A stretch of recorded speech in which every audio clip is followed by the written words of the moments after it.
ਸਤਿ ਸ਼੍ਰੀ ਅਕਾਲ ਜੀ। ਆਪ ਸਭ ਜੀ ਦਾ ਸਵਾਗਤ ਹੈ ਤੁਹਾਡੇ ਆਪਣੇ YouTube channel positive vibe Punjab ਦੇ ਉੱਤੇ।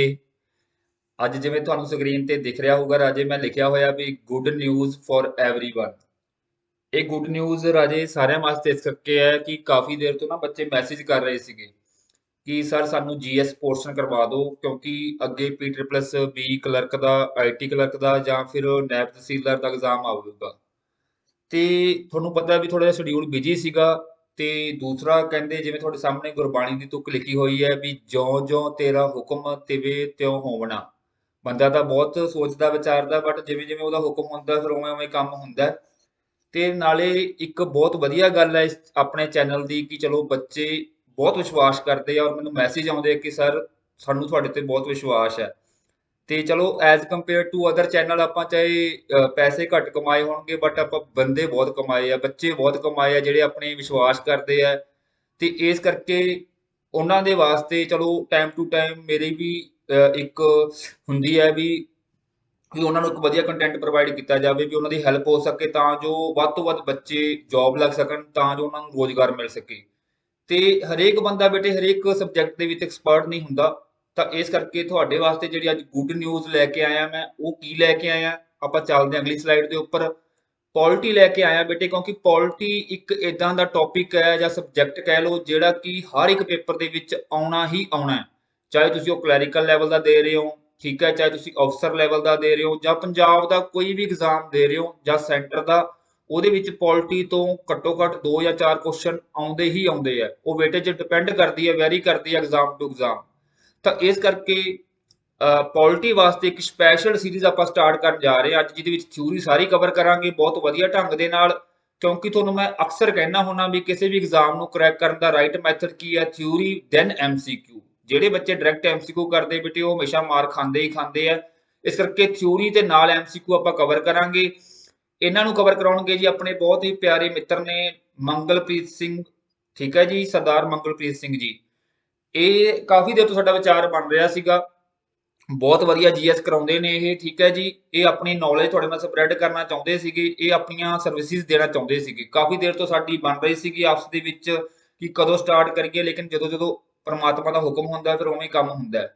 ਤੇ ਤੁਸੀਂ ਡੈਫੀਨੇਟਲੀ ਇਹਨਾਂ ਤੋਂ ਪੜ੍ਹ ਕੇ ਤੁਹਾਨੂੰ ਬਹੁਤ ਜ਼ਿਆਦਾ ਨੌਲੇਜ ਮਿਲੂਗੀ, ਤੁਹਾਨੂੰ ਐਗਜ਼ਾਮ ਦੇ ਵਿੱਚ ਹੈਲਪ ਹੋਊਗੀ, ਇਹ ਮੇਰਾ ਪੱਕੀ ਗਰੰਟੀ ਹੈ। ਤੁਸੀਂ ਸੁਣਿਓ ਇਸ ਸੀਰੀਜ਼ ਨੂੰ ਵੀ, ਜਿਵੇਂ ਤੁਸੀਂ ਬਾਕੀ ਕੰਪਿਊਟਰ ਦੀ ਸੀਰੀਜ਼ ਨੂੰ ਪਿਆਰ ਦਿੰਦੇ ਹੋ, ਲਾਈਕ ਕਰਦੇ ਹੋ, ਸ਼ੇਅਰ ਕਰਦੇ ਹੋ ਬੇਟੇ, ਸਬਸਕ੍ਰਾਈਬ ਕਰਦੇ ਹੋ, ਜਰੂਰ ਕਰਿਓ। ਡੈਫੀਨੇਟਲੀ ਤੁਹਾਨੂੰ ਹੈਲਪ ਹੋਊਗੀ। ਜਿੰਨਾ ਵੀ ਕੰਟੈਂਟ ਹੈਗਾ, ਦੇਖੋ ਮੇਰੀ ਤੁਹਾਡੇ ਨਾਲ ਸਟਾਰਟਿੰਗ ਤੋਂ ਗਰੰਟੀ ਰਹੀ ਹੈ, ਜਿੰਨਾ ਵੀ ਕੰਟੈਂਟ ਹੈਗਾ 100% ਫ੍ਰੀ ਹੈ ਬੇਟੇ, 100% ਫ੍ਰੀ, ਠੀਕ ਹੈ। ਤੇ ਤੁਹਾਨੂੰ ਕਿਤੇ ਵੀ ਕੋਈ ਬੁੱਕ ਚੱਕਣ ਦੀ ਜ਼ਰੂਰਤ ਨਹੀਂ ਪਊਗੀ ਜੇ ਤੁਸੀਂ ਸਰ ਤੋਂ ਪੜ੍ਹ ਲਓਗੇ, ਇੰਨੀ ਕੁ ਮੈਂ ਤੁਹਾਨੂੰ ਗਰੰਟੀ ਦੇ ਸਕਦਾ। ਬਾਕੀ ਤੁਸੀਂ ਆਪ ਸਿਆਣੇ ਹੋ, ਮੈਂ ਤੁਹਾਨੂੰ ਕਹਿਣਾ ਹੁੰਦਾ ਟੀਚਰ ਨੂੰ ਪਰਖਿਆ ਕਰੋ। ਜਦੋਂ ਤੁਸੀਂ ਪੜ੍ਹੋਗੇ ਤੁਹਾਨੂੰ ਆਪਣੇ ਆਪ ਹੀ ਸਮਝ ਲੱਗ ਜਾਊਗੀ ਕਿ ਸਰ ਦਾ ਕੰਟੈਂਟ ਕਿੰਨਾ ਵਧੀਆ ਕੁਆਲਿਟੀ ਦਾ ਹੈ ਤੇ ਤੁਹਾਨੂੰ ਉਹ ਐਗਜ਼ਾਮ ਦੇ ਵਿੱਚ ਜਾ ਕੇ ਕਿੰਨਾ ਹੈਲਪ ਕਰਦਾ ਹੈ। ਤਾਂ ਚਲੋ ਜ਼ਿਆਦਾ ਗੱਲਾਂ ਨਾ ਕਰਦੇ ਹੋਏ ਆਪਾਂ ਸਟਾਰਟ ਕਰਦੇ ਰਾਜੇ ਇੱਕ ਨਵੀਂ ਸੀਰੀਜ਼ ਇੰਡੀਅਨ ਪੋਲਿਟੀ। ਇਸ ਤੋਂ ਬਾਅਦ ਜੀਐਸ ਆਪਾਂ ਲਗਭਗ ਸਾਰੀ ਕੰਪਲੀਟ ਕਰਨ ਦੀ ਕੋਸ਼ਿਸ਼ ਕਰਾਂਗੇ ਤੇ ਤੁਹਾਨੂੰ ਡੇਲੀ 1 ਜਾਂ 2 ਵੀਡੀਓ ਮਿਲ ਜਾ ਕਰਨਗੀਆਂ, ਇੱਕ ਥਿਊਰੀ ਦੀ, ਇੱਕ ਐਮਸੀਕਿਊ ਦੀ, ਠੀਕ ਹੈ ਜੀ। ਤਾਂ ਚਲੋ ਸਟਾਰਟ ਕਰਦੇ ਆ ਜੀ। ਸਾਰੇ ਇਹਨਾਂ ਨੇ ਲਾਈਕ ਕਰਨਾ ਹੈ, ਸ਼ੇਅਰ ਕਰਨਾ ਤੇ ਵੱਧ ਤੋਂ ਵੱਧ ਵੀਡੀਓ ਨੂੰ ਜਿੰਨੇ ਵੀ ਤੁਹਾਡੇ ਗਰੁੱਪ ਬਣੇ ਹੋਏ ਆ ਸ਼ੇਅਰ ਕਰ ਦਿਓ। ਤਾਂ ਥੈਂਕ ਯੂ, ਕਰਦੇ ਆ ਜੀ ਸਟਾਰਟ। ਵੈਲਕਮ ਦੋਸਤੋ, ਤੁਹਾਡਾ ਸਾਰਿਆਂ ਦਾ ਸਵਾਗਤ ਹੈ ਤੁਹਾਡੇ ਆਪਣੇ ਪਸੰਦੀਦਾ ਚੈਨਲ ਪੋਜ਼ਿਟਿਵ ਵਾਈਬਸ ਦੇ ਉੱਪਰ। ਸੋ ਇਸ ਚੈਨਲ ਦੇ ਉੱਪਰ ਅੱਜ ਆਪਾਂ ਇੱਕ ਨਵੀਂ ਸੀਰੀਜ਼ ਸ਼ੁਰੂ ਕਰਨ ਲੱਗੇ ਹਾਂ, ਜਿਹਦੀ ਜਨਰਲ ਸਟੱਡੀਜ਼ ਦੀ। ਜਨਰਲ ਸਟੱਡੀਜ਼ ਦੇ ਵਿੱਚ ਜਿਹੜਾ ਮੈਂ ਪਹਿਲਾ ਟੌਪਿਕ ਚੂਜ਼ ਕੀਤਾ ਹੈ ਉਹ ਕੀ ਕੀਤਾ ਹੈ, ਪੋਲਿਟੀ। ਸੋ ਪੋਲਿਟੀ ਦੇ ਆਪਾਂ ਹਰ ਇੱਕ ਟੌਪਿਕ ਨੂੰ ਇਨ ਡਿਟੇਲ ਆਪਾਂ ਡਿਸਕਸ ਕਰਾਂਗੇ। ਟੌਪਿਕ ਡਿਸਕਸ ਕਰਨ ਦੇ ਨਾਲ ਨਾਲ ਮੈਂ ਇਹ ਚੀਜ਼ ਇਨਸ਼ੋਰ ਕਰੂੰਗਾ ਕਿ ਜਿੰਨੇ ਵੀ ਪੰਜਾਬ ਦੇ ਵਿੱਚ ਪੁਰਾਣੇ ਪ੍ਰੀਵੀਅਸ ਕੁਐਸਚਨ ਆਏ ਆ ਪੇਪਰਾਂ ਦੇ ਵਿੱਚ, ਜਾਂ ਪੰਜਾਬ ਤੋਂ ਬਾਹਰ ਕੋਈ ਪੇਪਰ ਕੰਡਕਟ ਹੋਇਆ ਉਹਦੇ 'ਚ ਪੋਲਿਟੀ ਬੇਸਡ ਕੋਈ ਕੁਐਸਚਨ ਆਏ ਆ, ਉਹ ਸਾਰੇ ਦੇ ਸਾਰੇ ਆਪਾਂ ਟੌਪਿਕ ਦੇ ਨਾਲ ਨਾਲ ਉਹਨਾਂ ਨੂੰ ਆਪਾਂ ਡਿਸਕਸ ਕਰਨਾ, ਤਾਂ ਕਿ ਤੁਹਾਨੂੰ ਇਸ ਚੀਜ਼ ਦਾ ਵੀ ਆਈਡੀਆ ਰਹੇ ਕਿ ਇਸ ਟੌਪਿਕ ਦੇ ਵਿੱਚੋਂ ਕੁਐਸਚਨ ਕਿੱਦਾਂ ਫਰੇਮ ਹੋਏਗਾ ਔਰ ਤੁਸੀਂ ਉਸ ਦੇ ਵਿੱਚੋਂ ਮਲਟੀਪਲ ਚੋਇਸ ਕੁਐਸਚਨ ਦੇ ਵਿੱਚੋਂ ਤੁਸੀਂ ਇੱਕ ਜਿਹੜੀ ਕਰੈਕਟ ਆਨਸਰ ਉਹਨੂੰ ਕਿੱਦਾਂ ਟਿਕ ਕਰਨਾ ਹੈ। ਸੋ ਟੌਪਿਕ ਨੂੰ ਆਪਾਂ ਅੱਗੇ ਸਟਾਰਟ ਕਰਦੇ ਹਾਂ। ਜਿਹੜਾ ਪਹਿਲਾ ਟੌਪਿਕ ਹੈ ਉਹ ਮੈਂ ਕੀ ਚੂਜ਼ ਕੀਤਾ, ਇਹਦੇ 'ਚ ਹਿਸਟੋਰੀਕਲ ਬੈਕਗਰਾਊਂਡ। ਹੁਣ ਹਿਸਟੋਰੀਕਲ ਬੈਕਗਰਾਊਂਡ ਦੇ ਵਿੱਚ ਆਪਾਂ ਨੂੰ ਇਹ ਜਾਣਨਾ ਬੜਾ ਜ਼ਰੂਰੀ ਹੈ ਵੀ ਜਿਹੜੀ ਅੰਗਰੇਜ਼ ਆਪਣੇ 'ਤੇ ਰੂਲ ਕਰਕੇ ਗਏ ਆ, ਬਟ ਉਹਨਾਂ ਦੀ ਐਂਟਰੀ ਇੰਡੀਆ ਵਿੱਚ ਕਿਵੇਂ ਹੋਈ ਸੀਗੀ। ਕੀ ਉਹਨਾਂ ਨੇ ਪਹਿਲਾਂ ਹੀ ਸੋਚਿਆ ਸੀਗਾ ਵੀ ਇੰਡੀਆ 'ਚ ਜਾ ਕੇ ਆਪਾਂ ਰੂਲ ਕਰਨਾ ਹੈਗਾ? ਠੀਕ ਹੈ, ਇਹ ਜਾਣਨ ਲਈ ਆਪਾਂ ਨੂੰ ਕੀ ਹੈ ਕਿ ਹੋਇਆ ਕੀ ਸੀ ਐਕਚੁਅਲ ਦੇ ਵਿੱਚ, ਕਿ ਸਨ 1600 ਈਸਵੀ ਦੇ ਵਿੱਚ ਇੱਕ ਕੰਪਨੀ ਸੀ ਈਸਟ ਇੰਡੀਆ ਕੰਪਨੀ ਇੰਗਲੈਂਡ ਦੀ। ਉਹਨਾਂ ਨੇ ਕੀ ਕੀਤਾ ਕਿ ਜਿਹੜੀ ਕੁਈਨ ਆਫ ਇੰਗਲੈਂਡ ਸੀ ਉਹਦੇ ਤੋਂ ਐਕਸਕਲੂਸਿਵ ਟ੍ਰੇਡਿੰਗ ਰਾਈਟਸ ਲੈ ਲਿਆ। ਕਿਸ ਲਈ? ਇੰਡੀਆ ਦੇ ਲਈ। ਐਕਸਕਲੂਸਿਵ ਟ੍ਰੇਡਿੰਗ ਰਾਈਟਸ ਦਾ ਮਤਲਬ ਕੀ ਹੋਇਆ ਕਿ ਹੁਣ ਇੰਡੀਆ ਦੇ ਵਿੱਚ ਅਗਰ ਟ੍ਰੇਡ ਕਰੇਗਾ ਤਾਂ ਕੌਣ ਟ੍ਰੇਡ ਕਰੇਗਾ? ਸਿਰਫ ਤੇ ਸਿਰਫ ਈਸਟ ਇੰਡੀਆ ਕੰਪਨੀ। ਇਸ ਤੋਂ ਇਲਾਵਾ ਇੰਗਲੈਂਡ ਦੀ ਕੋਈ ਦੂਸਰੀ ਕੰਪਨੀ ਜਾ ਕੇ ਇੰਡੀਆ ਦੇ ਵਿੱਚ ਟ੍ਰੇਡ ਨਹੀਂ ਕਰੂਗੀ। ਕਲੀਅਰ? ਦੂਸਰੀ ਗੱਲ, ਹੁਣ ਈਸਟ ਇੰਡੀਆ ਕੰਪਨੀ ਜਿਹੜੀ ਹੈ ਸਨ 1764 ਤੱਕ ਉਹਨਾਂ ਕੋਲ ਸਿਰਫ ਉਹਨਾਂ ਦਾ ਮੇਨ ਮੋਟਿਵ ਕੀ ਸੀਗਾ? ਟ੍ਰੇਡਿੰਗ, ਬਿਜ਼ਨਸ ਕਰਨਾ ਹੀ ਸੀਗਾ। ਉਸ ਤੋਂ ਇਲਾਵਾ ਉਹਨਾਂ ਦਾ ਕੋਈ ਫੰਕਸ਼ਨ ਨਹੀਂ ਸੀਗਾ।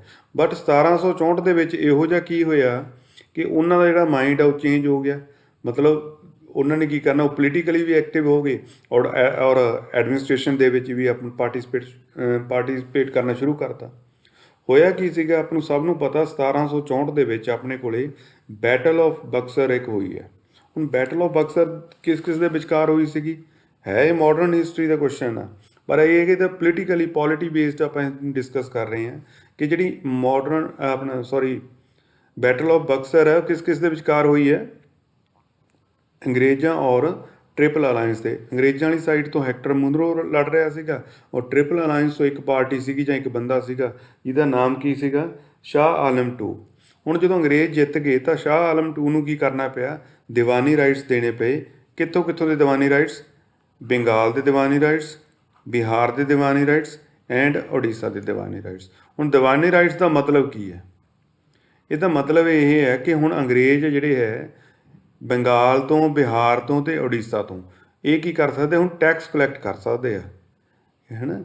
ਪਹਿਲੇ ਤਾਂ ਸਿਰਫ ਉਹ ਬਿਜ਼ਨਸ ਕਰਦੇ ਸੀਗੇ, ਹੁਣ ਉਹ ਕਿਸ ਚੀਜ਼ 'ਚ ਇਨਵੋਲਵ ਹੋ ਗਏ?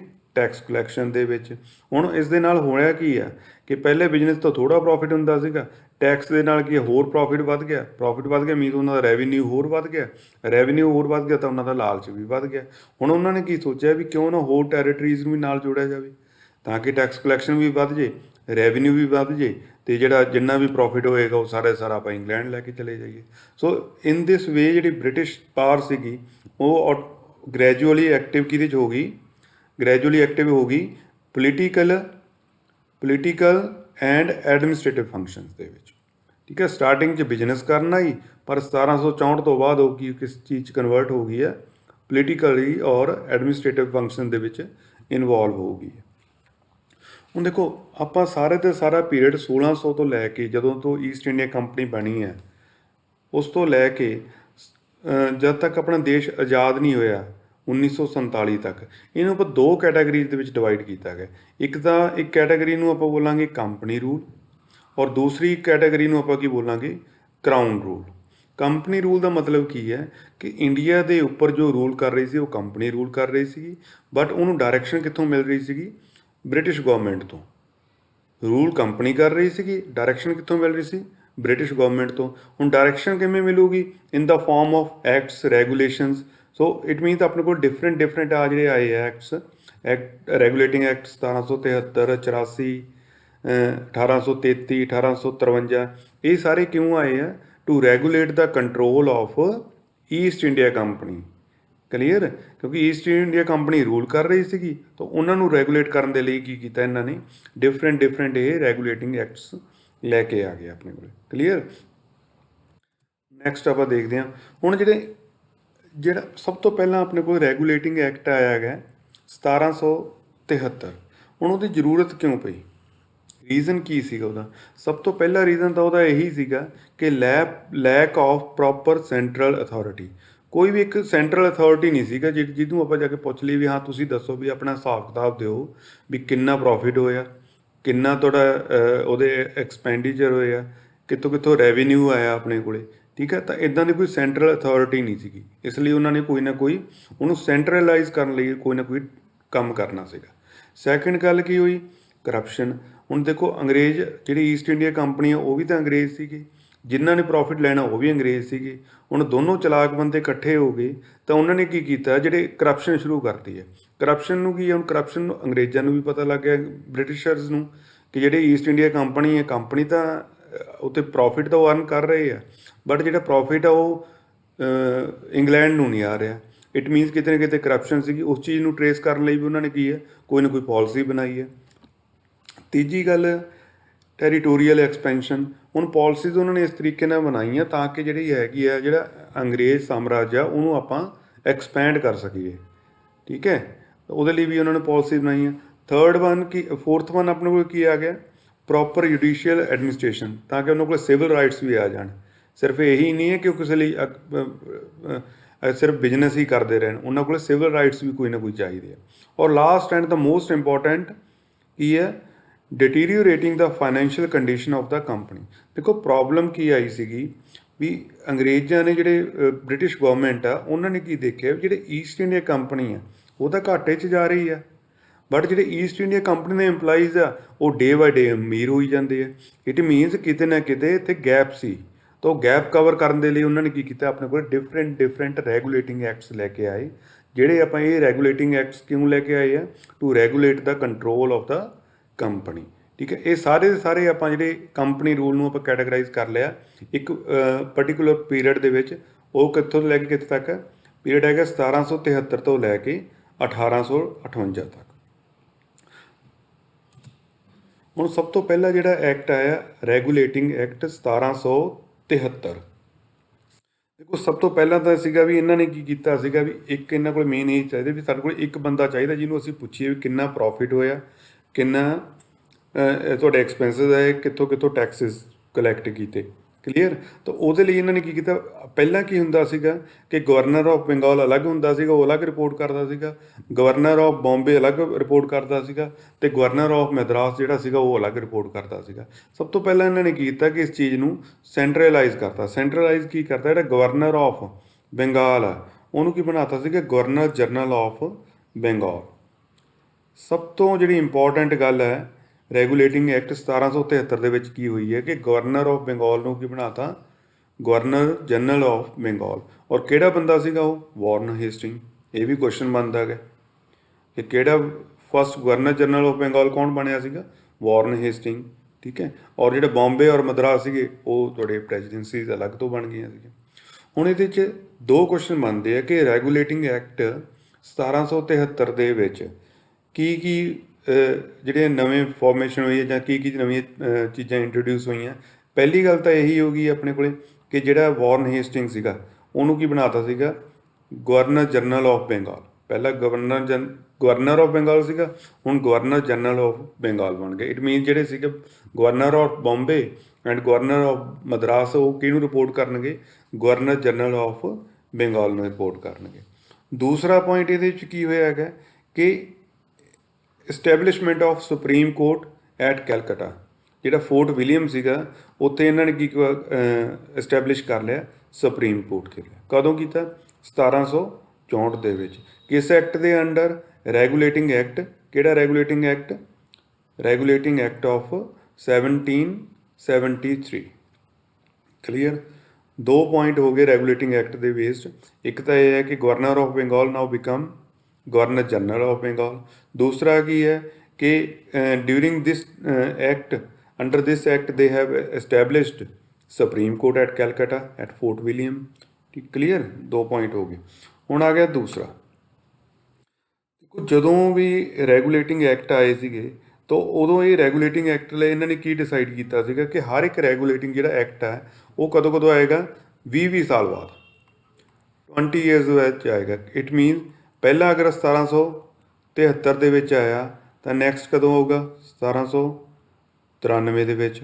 ਉਸ ਤੋਂ ਬਾਅਦ 1813 ਦੇ ਵਿੱਚ, ਫਿਰ 1833 ਦੇ ਵਿੱਚ, ਫਿਰ 1853 ਦੇ ਵਿੱਚ। ਕਲੀਅਰ। ਹੁਣ ਇਹੀ ਚੀਜ਼ ਇੱਥੇ ਚੱਲੀ ਹੈ। ਪਹਿਲਾਂ 1773 ਦੇ ਵਿੱਚ ਆ ਗਿਆ, ਜਿਹੜਾ ਨੈਕਸਟ ਆਪਣੇ ਕੋਲ ਆਉਣਾ ਸੀਗਾ ਉਹ 1793 ਦੇ ਵਿੱਚ ਆ ਗਿਆ। ਬਟ ਜਿਹੜਾ 1773 ਦੇ ਵਿੱਚ ਬਣਿਆ ਰੈਗੂਲੇਟਿੰਗ ਐਕਟ, ਉਹਦੇ ਨਾਲ ਇਹਨਾਂ ਦਾ ਮੇਨ ਮੋਟਿਵ ਤਾਂ ਸੀਗਾ ਈਸਟ ਇੰਡੀਆ ਕੰਪਨੀ ਨੂੰ ਕੰਟਰੋਲ ਕਰਨਾ। ਪਰ ਹੁਣ ਈਸਟ ਇੰਡੀਆ ਕੰਪਨੀ ਵਾਲੇ ਵੀ ਅੰਗਰੇਜ਼ ਸੀਗੇ, ਨਹੀਂ ਕੰਟਰੋਲ 'ਚ ਆਏ। ਤਾਂ ਇਹਨਾਂ ਨੇ ਕੀ ਕੀਤਾ, ਇਨ ਬਿਟਵੀਨ ਇੱਕ ਆਪਣੇ ਕੋਲੇ ਸੈਟਲਮੈਂਟ ਐਕਟ ਆਇਆ ਹੈਗਾ, ਜਿਹਨੂੰ ਆਪਾਂ ਬੋਲਦੇ ਹਾਂ ਐਕਟ ਆਫ ਸੈਟਲਮੈਂਟ 1781। ਉਹ ਪਾਸ ਕੀਤਾ।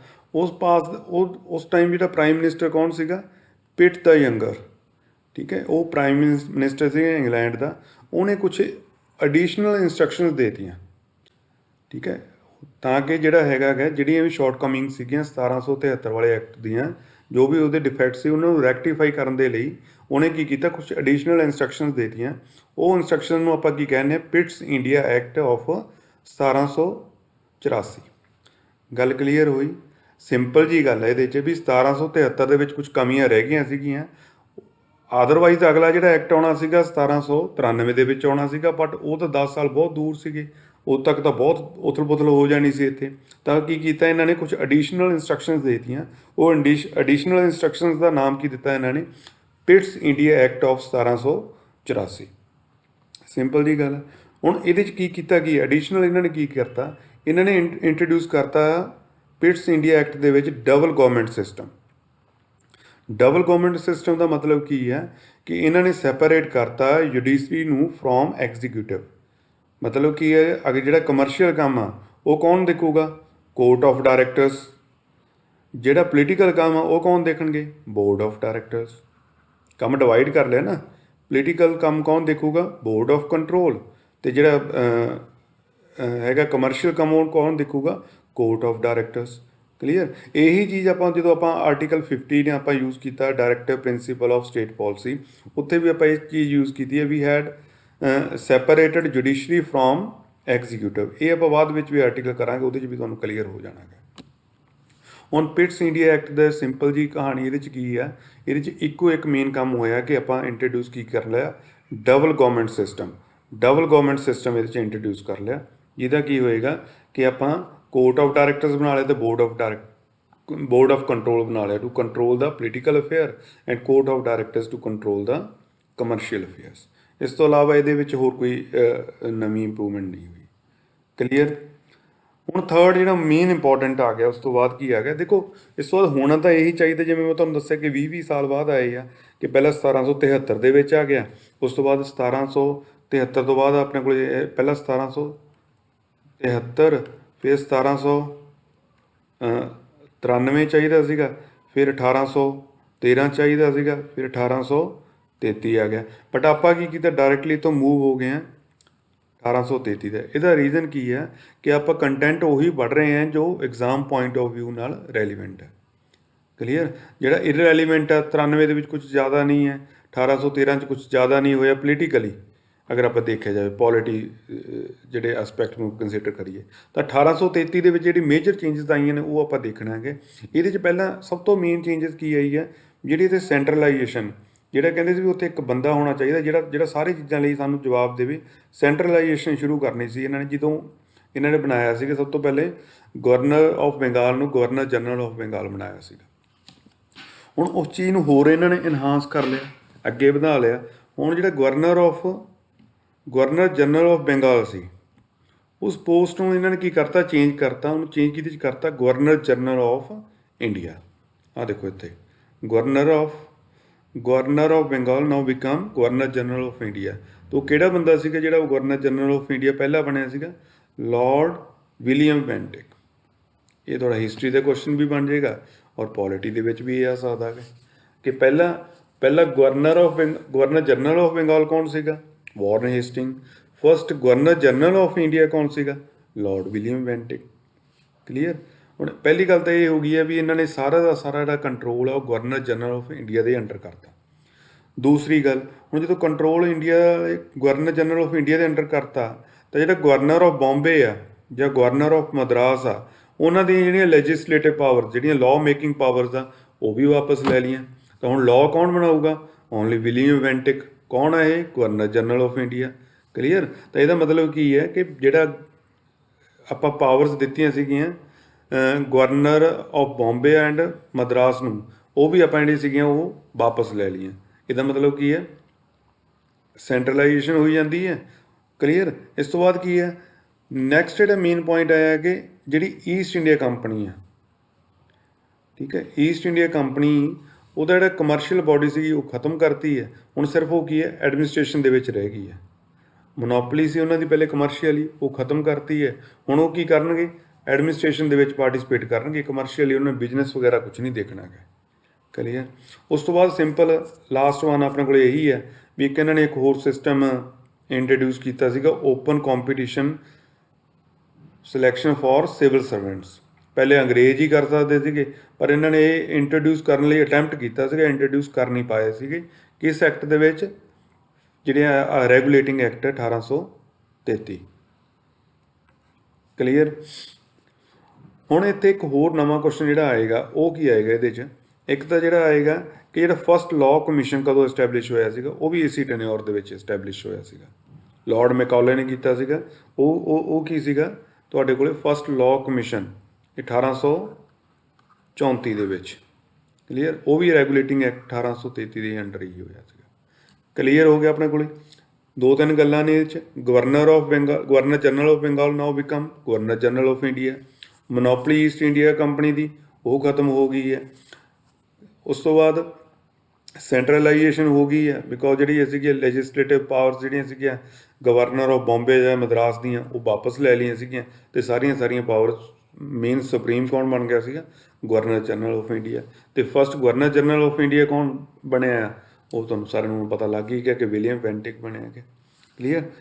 ਨੈਕਸਟ ਦੇਖੋ ਹੁਣ ਉਸ ਤੋਂ ਬਾਅਦ ਆ ਗਿਆ ਚਾਰਟਰ ਐਕਟ 33 ਤੋਂ ਬਾਅਦ 20 ਸਾਲ ਹੋ ਗਏ 1853।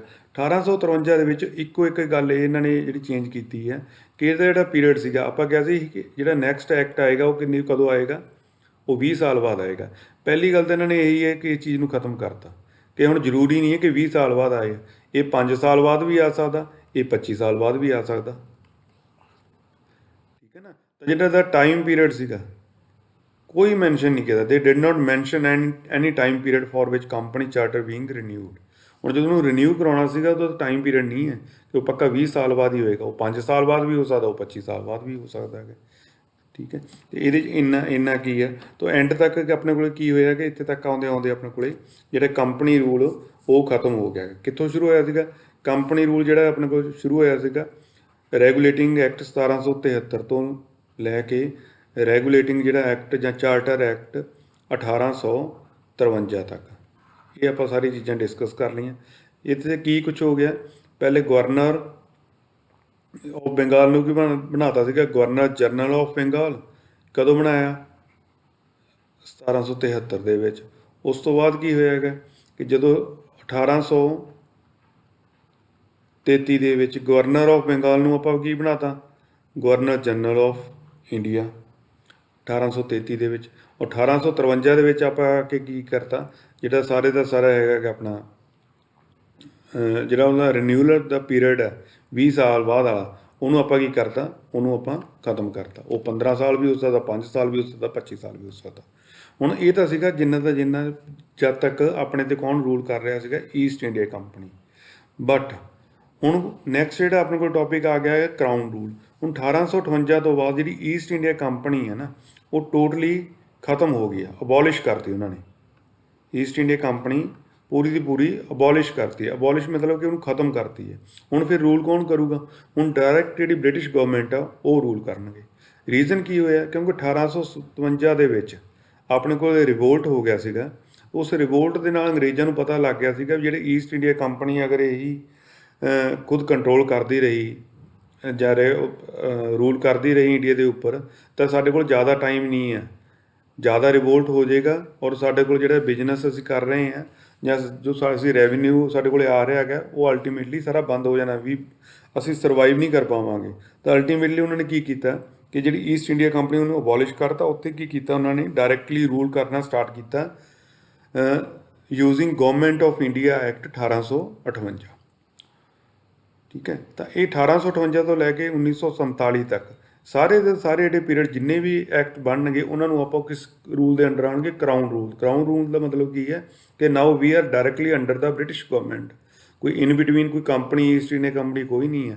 ਡਾਇਰੈਕਟਲੀ ਆਪਾਂ ਕਿਸ ਦੇ ਅੰਡਰ ਆ? ਬ੍ਰਿਟਿਸ਼ ਗਵਰਨਮੈਂਟ ਦੇ ਅੰਡਰ। ਹੁਣ ਬ੍ਰਿਟਿਸ਼ ਗਵਰਨਮੈਂਟ ਦੇ ਅੰਡਰ ਤਾਂ ਇਹਦਾ ਮਤਲਬ ਇਹ ਤਾਂ ਹੈ ਨਹੀਂ ਵੀ ਸਾਰੀ ਬ੍ਰਿਟਿਸ਼ ਪਾਰਲੀਮੈਂਟ ਜਿਹੜੀ ਵੀ ਗਵਰਨਮੈਂਟ ਹੋਏਗੀ ਉਹ ਸਾਰੀ ਇੰਡੀਆ ਆ ਜਾਏਗੀ। ਉਹ ਕੋਈ ਨਾ ਕੋਈ ਬੰਦਾ ਅਪੁਆਇੰਟ ਕਰਨਗੇ। ਤਾਂ ਸਭ ਤੋਂ ਪਹਿਲਾਂ ਉਹਨਾਂ ਨੇ ਕੀ ਕੀਤਾ ਕਿ ਜਿਹੜਾ ਬ੍ਰਿਟਿਸ਼ ਪਾਰਲੀਮੈਂਟ ਦੀ ਕੈਬਨਿਟ ਦਾ ਜਿਹੜਾ ਮੈਂਬਰ ਆ, member of the British cabinet, ਉਹਨੂੰ ਕੀ ਬਣਾਤਾ? ਉਹਦੀ ਇੱਕ ਨਵੇਂ ਆਫਿਸ ਕ੍ਰੀਏਟ ਕਰਤਾ, ਨਵੀਂ ਪੋਸਟ ਕ੍ਰੀਏਟ ਕਰਤੀ, secretary of the state. Secretary of the state, ਹੁਣ ਜਿਹੜਾ ਸੈਕਰੇਟਰੀ ਆਫ ਦਾ ਸਟੇਟ ਹੋਏਗਾ ਉਹ ਕੀ ਹੋਏਗਾ, ਉਹ ਮੈਂਬਰ ਆਫ ਬ੍ਰਿਟਿਸ਼ ਕੈਬਨਿਟ ਹੋਏਗਾ, ਜਿਹੜਾ ਅਲਟੀਮੇਟਲੀ ਕਿ ਬ੍ਰਿਟਿਸ਼ ਪਾਰਲੀਮੈਂਟ ਦਾ ਹੀ ਪਾਰਟ ਬਣ ਗਿਆ। ਕਲੀਅਰ। ਤੇ ਹੁਣ ਇਹ ਜਿਹੜਾ ਸੈਕਰੇਟਰੀ ਆਫ ਦਾ ਸਟੇਟ ਆ, ਇਹ ਇੰਡੀਆ 'ਚ ਨਹੀਂ ਹੋਏਗਾ, ਇਹ ਕਿੱਥੇ ਹੋਏਗਾ, ਇੰਗਲੈਂਡ ਦੇ ਵਿੱਚ।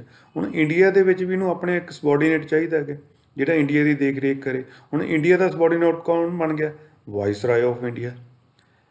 ਪਹਿਲੇ ਆਪਣੇ ਕੋਲੇ ਕੀ ਹੁੰਦਾ ਸੀਗਾ, ਗਵਰਨਰ ਜਨਰਲ ਆਫ ਇੰਡੀਆ। ਹੁਣ ਗਵਰਨਰ ਜਨਰਲ ਆਫ ਇੰਡੀਆ ਨੂੰ ਤਾਂ ਇਹਨਾਂ ਨੇ ਕੀ ਕਰਤਾ, ਖਤਮ ਕਰਤਾ, ਕਿਉਂਕਿ ਗਵਰਨਰ ਜਨਰਲ ਕਦੋਂ ਸੀਗਾ, ਈਸਟ ਇੰਡੀਆ ਕੰਪਨੀ ਦੇ ਵਿੱਚ। ਈਸਟ ਇੰਡੀਆ ਕੰਪਨੀ ਕੀ ਹੋ ਗਈ, ਖਤਮ ਹੋ ਗਈ। ਹੁਣ ਆਪਣੇ ਕੋਲੇ ਕੌਣ ਆ ਗਿਆ ਕਿ ਉਹੀ ਫੰਕਸ਼ਨ ਨੂੰ ਜੋ ਇੰਡੀਆ ਦਾ ਹੈੱਡ ਆ ਉਹ ਕੌਣ ਹੋਏਗਾ, ਹੁਣ ਕੌਣ ਹੋਏਗਾ, ਵਾਇਸਰਾਏ ਆਫ ਇੰਡੀਆ। ਤੇ ਫਸਟ ਵਾਇਸਰਾਏ ਆਫ ਇੰਡੀਆ ਕੌਣ ਬਣਿਆ, ਲਾਰਡ ਕੈਨਿੰਗ ਬਣਿਆ। ਕਲੀਅਰ। ਹੁਣ ਸਿਸਟਮ ਪਤਾ ਚੱਲਦਾ ਜਾਂਦਾ ਨਾ, ਕਿਵੇਂ ਗਵਰਨਰ ਆਫ ਬੰਗਾਲ ਨੂੰ ਗਵਰਨਰ ਜਨਰਲ ਆਫ ਬੰਗਾਲ ਬਣਿਆ, ਫਿਰ ਗਵਰਨਰ ਜਨਰਲ ਆਫ ਬੰਗਾਲ ਤੋਂ ਬਾਅਦ ਗਵਰਨਰ ਜਨਰਲ ਆਫ ਇੰਡੀਆ ਬਣਿਆ, ਫਿਰ ਗਵਰਨਰ ਜਨਰਲ ਆਫ ਇੰਡੀਆ ਤੋਂ ਬਾਅਦ ਕਿਵੇਂ ਆਪਣੇ ਕੋਲ ਵਾਇਸਰਾਏ ਆਫ ਇੰਡੀਆ ਬਣਿਆ। ਕਲੀਅਰ। ਔਰ ਦੂਸਰੀ ਚੀਜ਼ ਇਹਨਾਂ ਨੇ ਕੀ ਕੀਤੀ ਹੈ ਕਿ ਜਿਹੜੀ ਡਬਲ ਗਵਰਨਮੈਂਟ ਸ਼ੁਰੂ ਕੀਤੀ ਸੀਗੀ। ਡਬਲ ਗਵਰਨਮੈਂਟ ਕਿਹੜੇ ਐਕਟ 'ਚ ਹੋਈ ਸੀਗੀ, Pits India act. Pits India act ਕਿਹੜਾ ਸੀਗਾ, 1784 ਦਾ, ਜਿਹੜਾ ਕੀ ਸੀਗਾ, ਰੈਕਟੀਫਾਈਂਗ ਐਕਟ ਸੀਗਾ। 1773 ਦੇ ਜਿਹੜੇ ਡਰੋਪ ਐਕਟਸ ਜਾਂ ਸ਼ਾਰਟ ਕਮੀਜ਼ ਨੂੰ ਰੈਕਟੀਫਾਈ ਕਰਨ ਲਈ ਆਪਾਂ ਕੀਤਾ ਸੀਗਾ। 1784 ਪਿੰਟਸ ਦਾ ਯੰਗਰ ਜਿਹੜਾ ਪ੍ਰਾਈਮ ਮਿਨਿਸਟਰ ਆਫ ਇੰਗਲੈਂਡ ਸੀਗਾ, ਉਹਨੇ ਕੁਝ ਇੰਸਟਰਕਸ਼ਨਸ ਦਿੱਤੀਆਂ ਸੀਗਾ, ਉਹਨੂੰ ਆਪਾਂ ਪਿਟਸ ਇੰਡੀਆ ਐਕਟ ਕਹਿ ਦਿੰਦੇ ਹਾਂ। ਤਾਂ ਉਹਦੇ 'ਚ ਕੀ ਹੋਇਆ ਸੀਗਾ, ਆਪਣੇ ਕੋਲ ਡਬਲ ਗਵਰਨਮੈਂਟ ਆ ਗਈ ਸੀਗੀ। ਤਾਂ ਡਬਲ ਗਵਰਨਮੈਂਟ ਨੂੰ ਅਬੋਲਿਸ਼ ਕਦੋਂ ਕੀਤਾ ਗਿਆ, ਖਤਮ ਕਦੋਂ ਹੋਈਆਂ ਉਹ ਆਪਣੇ ਕਿਸ ਦੇ ਵਿੱਚ ਐਕਟ 'ਚ ਹੋਈਆਂ, act of government of India act 1858 ਦੇ ਵਿੱਚ ਆ ਗਈ। ਆਈ ਹੋਪ ਕਿ ਤੁਹਾਨੂੰ ਸਾਰਿਆਂ ਨੂੰ ਗੱਲ ਕਲੀਅਰ ਹੋ ਰਹੀ ਹੈ। ਠੀਕ ਹੈ। ਬਾਕੀ ਨਹੀਂ ਹੋਏਗੀ ਤਾਂ ਜਦੋਂ ਆਪਾਂ MCQ ਕਰਾਂਗੇ ਫਿਰ ਇਹਨਾਂ ਚੀਜ਼ਾਂ ਨੂੰ ਦੁਬਾਰਾ ਫਿਰ ਰਿਲੇਟ ਕਰਾਂਗੇ। ਤਾਂ ਜਿਹੜੇ ਇਹ ਇੰਨੇ ਵਧੀਆ ਕੰਮ ਕੀਤੇ ਆ, ਇਹਨਾਂ ਦਾ ਮੇਨ ਮਤਲਬ ਕੀ ਸੀਗਾ ਕਿ ਆਪਾਂ ਜਿਹੜੇ ਲੋਕਾਂ ਨੂੰ ਜ਼ਿਆਦਾ ਤੋਂ ਜ਼ਿਆਦਾ ਆਪਾਂ ਲੋਕਾਂ ਲਈ ਆਪਾਂ ਰਿਸਪੌਂਸੀਬਲ ਬਣੀਏ, ਅਕਾਊਂਟੇਬਲ ਬਣੀਏ ਇੰਡੀਅਨਸ ਦੇ ਲਈ, ਤਾਂ ਕਿ ਇੰਡੀਅਨਸ ਨੂੰ ਕੌਨਫੀਡੈਂਸ ਦੇ ਵਿੱਚ ਲਿਆ ਜਾਵੇ, ਤਾਂ ਹੀ ਉਹਨਾਂ 'ਤੇ ਰੂਲ ਕੀਤਾ ਜਾਵੇ। ਇਸੇ ਕਰਕੇ ਆਪਾਂ ਇਹਨੂੰ ਕੀ ਕਹਿੰਦੇ ਆ, good government of India act. So that's why this act is known as Good Government of India Act, or we can say responsible and answerable government। ਮਤਲਬ ਹੁਣ ਆਪਣੇ ਕੋਲੇ ਅਗਰ ਕੋਈ ਨਾ ਕੋਈ ਰਿਸਪੌਂਸਿਬਿਲਿਟੀ ਹੈ, ਕਿਸ ਦੀ ਰਿਸਪੌਂਸਿਬਿਲਿਟੀ ਹੈ, ਬ੍ਰਿਟਿਸ਼ ਪਾਰਲੀਮੈਂਟ ਦੀ। ਠੀਕ ਹੈ। ਉਹ ਕਿਸ ਤਰ੍ਹਾਂ ਇਹਨੂੰ ਚੈਨਲਾਈਜ਼ ਕਿਸ ਤਰ੍ਹਾਂ ਕਰ ਰਹੇ ਆ, ਇੰਡੀਆ ਦੇ ਵਿੱਚ ਇੰਡੀਅਨ ਹੈੱਡ ਬਣਾਤਾ ਵਾਇਸਰਾਏ। ਵਾਇਸਰਾਏ ਕਿਹਨੂੰ ਆਨਸਰ ਕਰੂਗਾ, secretary of the state. Secretary of the state himself is a member of British cabinet. ਤੇ ਅਲਟੀਮੇਟਲੀ ਪਾਰਲੀਮੈਂਟ ਕੀ ਹੋਗੀ, ਰਿਸਪੌਂਸੀਬਲ ਹੋਗੀ to the people of India. Clear ਹੋ ਗਿਆ। 1858 ਵਾਲੇ ਐਕਟ ਨੂੰ ਕੀ ਕਹਿੰਦੇ ਆ, good government act of India. ਚਲੋ ਜੀ, ਨੈਕਸਟ ਆਪਾਂ ਦੇਖਦੇ ਹਾਂ। ਹੁਣ ਗੁੱਡ ਗਵਰਨੈਂਸ ਦੇ ਲਈ ਇਹਨਾਂ ਨੇ ਸਭ ਤੋਂ ਪਹਿਲੀ ਚੀਜ਼ ਕੀ ਰਿਅਲਾਈਜ਼ ਕੀਤੀ, ਇਹਨਾਂ ਨੇ ਸੋਚਿਆ ਕਿ ਅਗਰ ਆਪਾਂ ਇੰਡੀਅਨਸ ਨੂੰ ਲਾਅ ਮੇਕਿੰਗ 'ਚ ਇਨਵੋਲਵ ਨਹੀਂ ਨਾ ਕਰਾਂਗੇ, ਉਦੋਂ ਤੱਕ ਉਹ ਆਪਣੇ ਲਾਜ਼ ਦਾ ਅਗੇਂਸਟ ਹੁੰਦੇ ਰਹਿਣਗੇ, ਉਸ ਚੀਜ਼ ਨੂੰ ਅਪੋਜ਼ ਕਰਦੇ ਰਹਿਣਗੇ।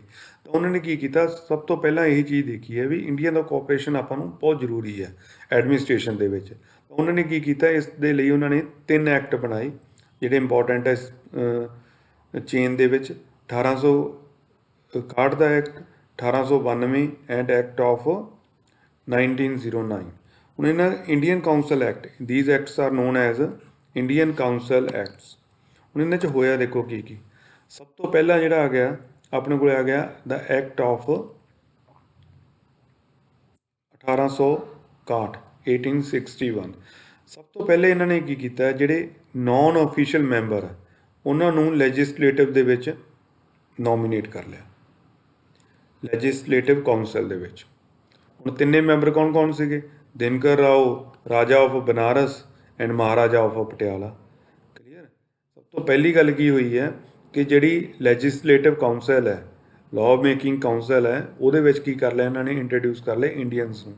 ਕਿਹੜੇ ਕਿਹੜੇ ਤਿੰਨ ਨੋਮੀਨੇਟ ਕੀਤੇ, ਸਰ ਦਿਨਕਰ ਰਾਓ, ਰਾਜਾ ਆਫ ਬਨਾਰਸ ਔਰ ਮਹਾਰਾਜਾ ਆਫ ਪਟਿਆਲਾ। ਇਹ ਡਾਇਰੈਕਟ ਕੁਐਸਚਨ ਤੁਹਾਡੇ ਕੋਲ ਬਣੂਗਾ ਇਹ ਕਿ ਇੱਕ ਨਾਨ ਆਫੀਸ਼ੀਅਲ ਮੈਂਬਰ ਜਿਹੜੇ ਨੋਮੀਨੇਟ ਹੋਏ ਸੀ ਲੈਜਿਸਲੇਟਿਵ ਕਾਊਂਸਲ, ਉਹਨਾਂ ਦੇ ਨਾਮ ਕੀ ਕੀ ਹੈ, ਤਿੰਨੇ ਨਾਮ ਨੇ, ਦਿਨਕਰ ਰਾਓ, ਰਾਜਾ of Banaras and Maharaja of Patiala. ਦੂਜੀ ਗੱਲ, ਡੀਸੈਂਟਰਲਾਈਜੇਸ਼ਨ ਸ਼ੁਰੂ ਕਰਤੀ। ਪਹਿਲੇ ਸੈਂਟਰਲਾਈਜੇਸ਼ਨ ਕਦੋਂ ਹੋਈ ਸੀਗੀ, 1833 ਦੇ ਵਿੱਚ, ਜਦੋਂ ਕੀ ਬਣਿਆ ਸੀ, ਜਿਹੜਾ ਗਵਰਨਰ ਜਨਰਲ ਆਫ ਬੰਗਾਲ ਨੂੰ ਬਣਾਤਾ ਸੀਗਾ ਗਵਰਨਰ ਜਨਰਲ ਆਫ ਇੰਡੀਆ। ਅਤੇ ਜਿਹੜੀ ਪ੍ਰੈਜ਼ੀਡੈਂਸੀ ਆਫ ਬੰਬੇ ਅਤੇ ਮਦਰਾਸ, ਉਹਨਾਂ ਦੀ ਲੈਜਿਸਲੇਟਿਵ ਪਾਵਰਸ ਨੂੰ ਕੀ ਕਰ ਲਿਆ ਸੀਗਾ, ਵਿਡਰੋ ਕਰ ਲਿਆ ਸੀ ਆਪਾਂ। we had taken back the legislative powers of Bombay and Madras. But ਇਹਦੇ ਵਿੱਚ ਆਪਾਂ ਕੀ ਕੀਤਾ?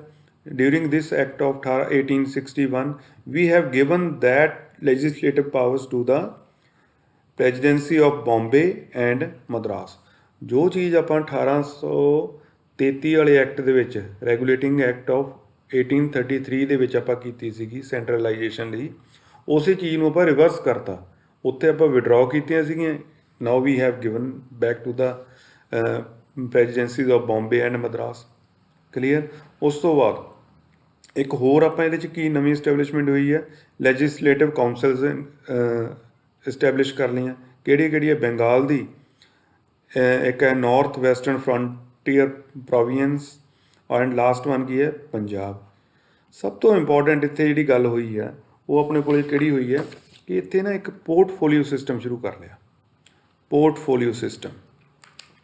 ਹੁਣ ਪੋਰਟਫੋਲੀਓ ਸਿਸਟਮ ਬੇਸਿਕਲੀ ਇਹ ਕੀਤਾ ਕੀ ਨਹੀਂ ਸੀਗਾ? ਪੋਰਟਫੋਲੀਓ ਸਿਸਟਮ ਇਹ ਲਾਰਡ ਕੈਨਿੰਗ ਨੇ ਕੀਤਾ ਸੀ। ਕਲੀਅਰ? ਹੁਣ ਲਾਰਡ ਕੈਨਿੰਗ ਨੇ ਕਿ ਪੋਰਟਫੋਲੀਓ ਸਿਸਟਮ ਦਾ ਮਤਲਬ ਕੀ ਹੈ? ਹੁਣ ਲਾਈਕ ਜਿਵੇਂ ਮੋਦੀ ਗਵਰਨਮੈਂਟ ਆ ਆਪਣੇ ਕੋਲੇ, ਉੱਥੇ ਡਿਫਰੈਂਟ ਜਿਹੜੇ ਹੈਗੇ ਆ ਆਪਣੇ ਕੋਲੇ ਮਿਨਿਸਟਰੀਜ਼ ਨੇ। ਡਿਫੈਂਸ ਮਿਨਿਸਟਰ ਹੈ, ਹੋਮ ਮਿਨਿਸਟਰ ਹੈ, ਰੇਲਵੇ ਮਿਨਿਸਟਰ ਹੈ, ਹੈਲਥ ਮਿਨਿਸਟਰ ਆ। ਇਟ ਮੀਨਸ ਕਿ ਇੱਕ particular ministry is responsible to a particular department ਜਾਂ ਪਰਟੀਕੂਲਰ ਪੋਰਟਫੋਲੀਓ। ਤਾਂ ਇਹ ਜਿਹੜੇ ਇਹ ਡਿਫਰੈਂਟ ਟਾਈਪਸ ਆਫ ਮਿਨਿਸਟਰੀਜ਼ ਆ, ਇਹ ਕਦੋਂ ਆਈਆਂ ਨੇ? ਕਿਸ ਐਕਟ ਦੇ ਅੰਡਰ ਆਈਆਂ ਨੇ? Act of 1861। ਠੀਕ ਹੈ? ਇਹ ਵੀ ਤੁਹਾਡਾ ਕੁਐਸਚਨ ਬਣਦਾ ਗਾ। ਇਹ ਵੀ ਕੀ ਹੈ ਤੁਹਾਡੇ ਕੋਲੇ ਕੁਐਸਚਨ ਬਣੇਗਾ। ਕਿਹੜਾ ਕੁਐਸਚਨ ਹੈ ਕਿ ਪੋਰਟਫੋਲੀਓ ਸਿਸਟਮ ਕਿਸ ਐਕਟ ਦੇ ਅੰਡਰ ਆਇਆ? ਐਕਟ ਆਫ 1861 ਦੇ ਅੰਡਰ। ਕਲੀਅਰ? ਉਸ ਤੋਂ ਬਾਅਦ ਤੀਸਰੀ ਜਿਹੜੀ ਗੱਲ ਇਹਦੇ ਵਿੱਚ ਹੋਈ ਹੈ ਉਹ ਕੀ ਹੋਈ ਹੈ? ਆਰਡੀਨੈਂਸਿਸ। ਜਿਹੜਾ ਵਾਇਸਰਾਏ ਆ ਉਹਨੂੰ ਸੁਪਰੀਮ ਪਾਵਰ ਦੇਤੀ ਹੈ ਕਿ ਅਗਰ ਉਹਨੇ ਲਾਅ ਬਣਾਉਣਾ ਤਾਂ ਇੰਡੀਵਿਜੂਅਲੀ ਇੱਕ ਟੈਂਪਰੇਰੀ ਲਾਅ ਆਰਡੀਨੈਂਸਿਸ ਕੀ ਹੁੰਦੇ ਆ? Temporary law. ਤਾਂ ਉਹਦੇ ਕੋਲ ਪਾਵਰਸ ਕਿਹਨੂੰ ਦੇਤੀਆਂ? ਵਾਇਸਰਾਏ ਨੂੰ, ਕਿ ਉਹ ਟੈਂਪਰੇਰੀ ਅਗਰ ਕੋਈ ਲਾਅ ਬਣਾਉਣਾ ਤਾਂ ਟੈਂਪਰੇਰੀ ਲਾਅ ਬਣਾ ਸਕਦਾ ਹੈ। ਇਹ ਵੀ ਕਿਸ ਐਕਟ ਦੇ ਅੰਡਰ ਆਇਆ? Act of 1861। ਹੁਣ 1861 ਨੂੰ ਜੇ ਆਪਾਂ ਬਰੀਫ ਕਰੀਏ ਤਾਂ ਤਿੰਨ ਚੀਜ਼ਾਂ ਮੇਨ ਹੋ ਗਈਆਂ ਬੇਸਿਕਲੀ ਆਪਣੇ ਕੋਲ। ਇੱਕ ਆਰਡੀਨੈਂਸਿਸ ਹੋ ਗਏ, ਪੋਰਟਫੋਲੀਓ ਸਿਸਟਮ ਹੋ ਗਿਆ, ਐਂਡ ਇੱਕ ਜਿਹੜੀਆਂ ਆਪਾਂ 1833 ਐਕਟ ਰੈਗੂਲੇਟਿੰਗ ਐਕਟ ਦੇ ਵਿੱਚ ਆਪਾਂ ਜਿਹੜੀਆਂ legislative powers of Bombay and Madras ਲਈਆਂ ਸੀਗੀਆਂ, we have given it back to the same presidencies Bombay and Madras. Clear? ਇਹ ਤਿੰਨ ਪੁਆਇੰਟ ਇਹਦੇ ਵਿੱਚ ਆਪਾਂ ਜਿਹੜੇ ਹੈਗੇ ਯਾਦ ਰੱਖਣੇ ਆ 1861 ਦੇ ਵਿੱਚ। ਹੁਣ ਉਸ ਤੋਂ ਬਾਅਦ ਕੀ ਹੋਇਆ? ਅਗਲਾ ਐਕਟ ਆ ਗਿਆ 1892। ਹੁਣ 1892 ਦੇ ਵਿੱਚ ਤਾਂ ਕੋਈ ਜ਼ਿਆਦਾ ਨਹੀਂ, ਸਿਰਫ ਇਹਦੇ 'ਚ ਇੱਕ ਚੀਜ਼ ਕੁਐਸਚਨ ਆਉਂਦਾ ਹੁੰਦਾ ਕਿ ਜਿਹੜਾ ਬਜਟ ਹੈ, ਬਜਟ ਕਦੋਂ ਇੰਟਰੋਡਿਊਸ ਹੋਇਆ? ਜਿਹੜਾ ਬਜਟ ਕਦੋਂ ਇੰਟਰੋਡਿਊਸ ਹੋਇਆ? ਉਹ ਹੋਇਆ ਡਿਊਰਿੰਗ ਦਾ ਐਕਟ 1892। ਸਿੰਪਲ ਜਿਹਾ ਇੱਕ ਕੁਐਸਚਨ ਹੈ ਅਤੇ ਇਹਨੂੰ ਆਪਾਂ ਜਿਹੜਾ ਹੈਗਾ ਯਾਦ ਰੱਖ ਲੈਣਾ, ਬਜਟ ਕਦੋਂ। ਨੈਕਸਟ ਸਭ ਤੋਂ ਇੰਪੋਰਟੈਂਟ ਜਿੱਥੋਂ ਕੁਐਸਚਨ ਬਹੁਤ ਜ਼ਿਆਦਾ ਫਰੇਮ ਹੋਣੇ ਆ ਉਹ ਕੀ ਆ? ਤਾਂ ਐਕਟ ਆਫ 1909, ਔਰ ਇਹਨੂੰ ਆਪਾਂ ਕੀ ਬੋਲਦੇ ਹਾਂ? ਮੋਰਲੇ ਮਿੰਟੂ ਰਿਫਾਰਮਸ ਐਕਟ। ਦੇਖੋ ਹੁਣ ਦੋ ਅੰਗਰੇਜ਼ਾਂ ਦੇ ਨਾਮ ਆਉਣ ਲੱਗੇ ਆਪਣੇ ਕੋਲ ਜੇ ਦੇਖਿਆ ਜਾਵੇ, ਇੱਕ ਮੋਰਲੇ, ਦੂਸਰਾ ਮਿੰਟੂ। ਨਹੀਂ, ਕੌਣ ਆ ਮੋਰਲੇ?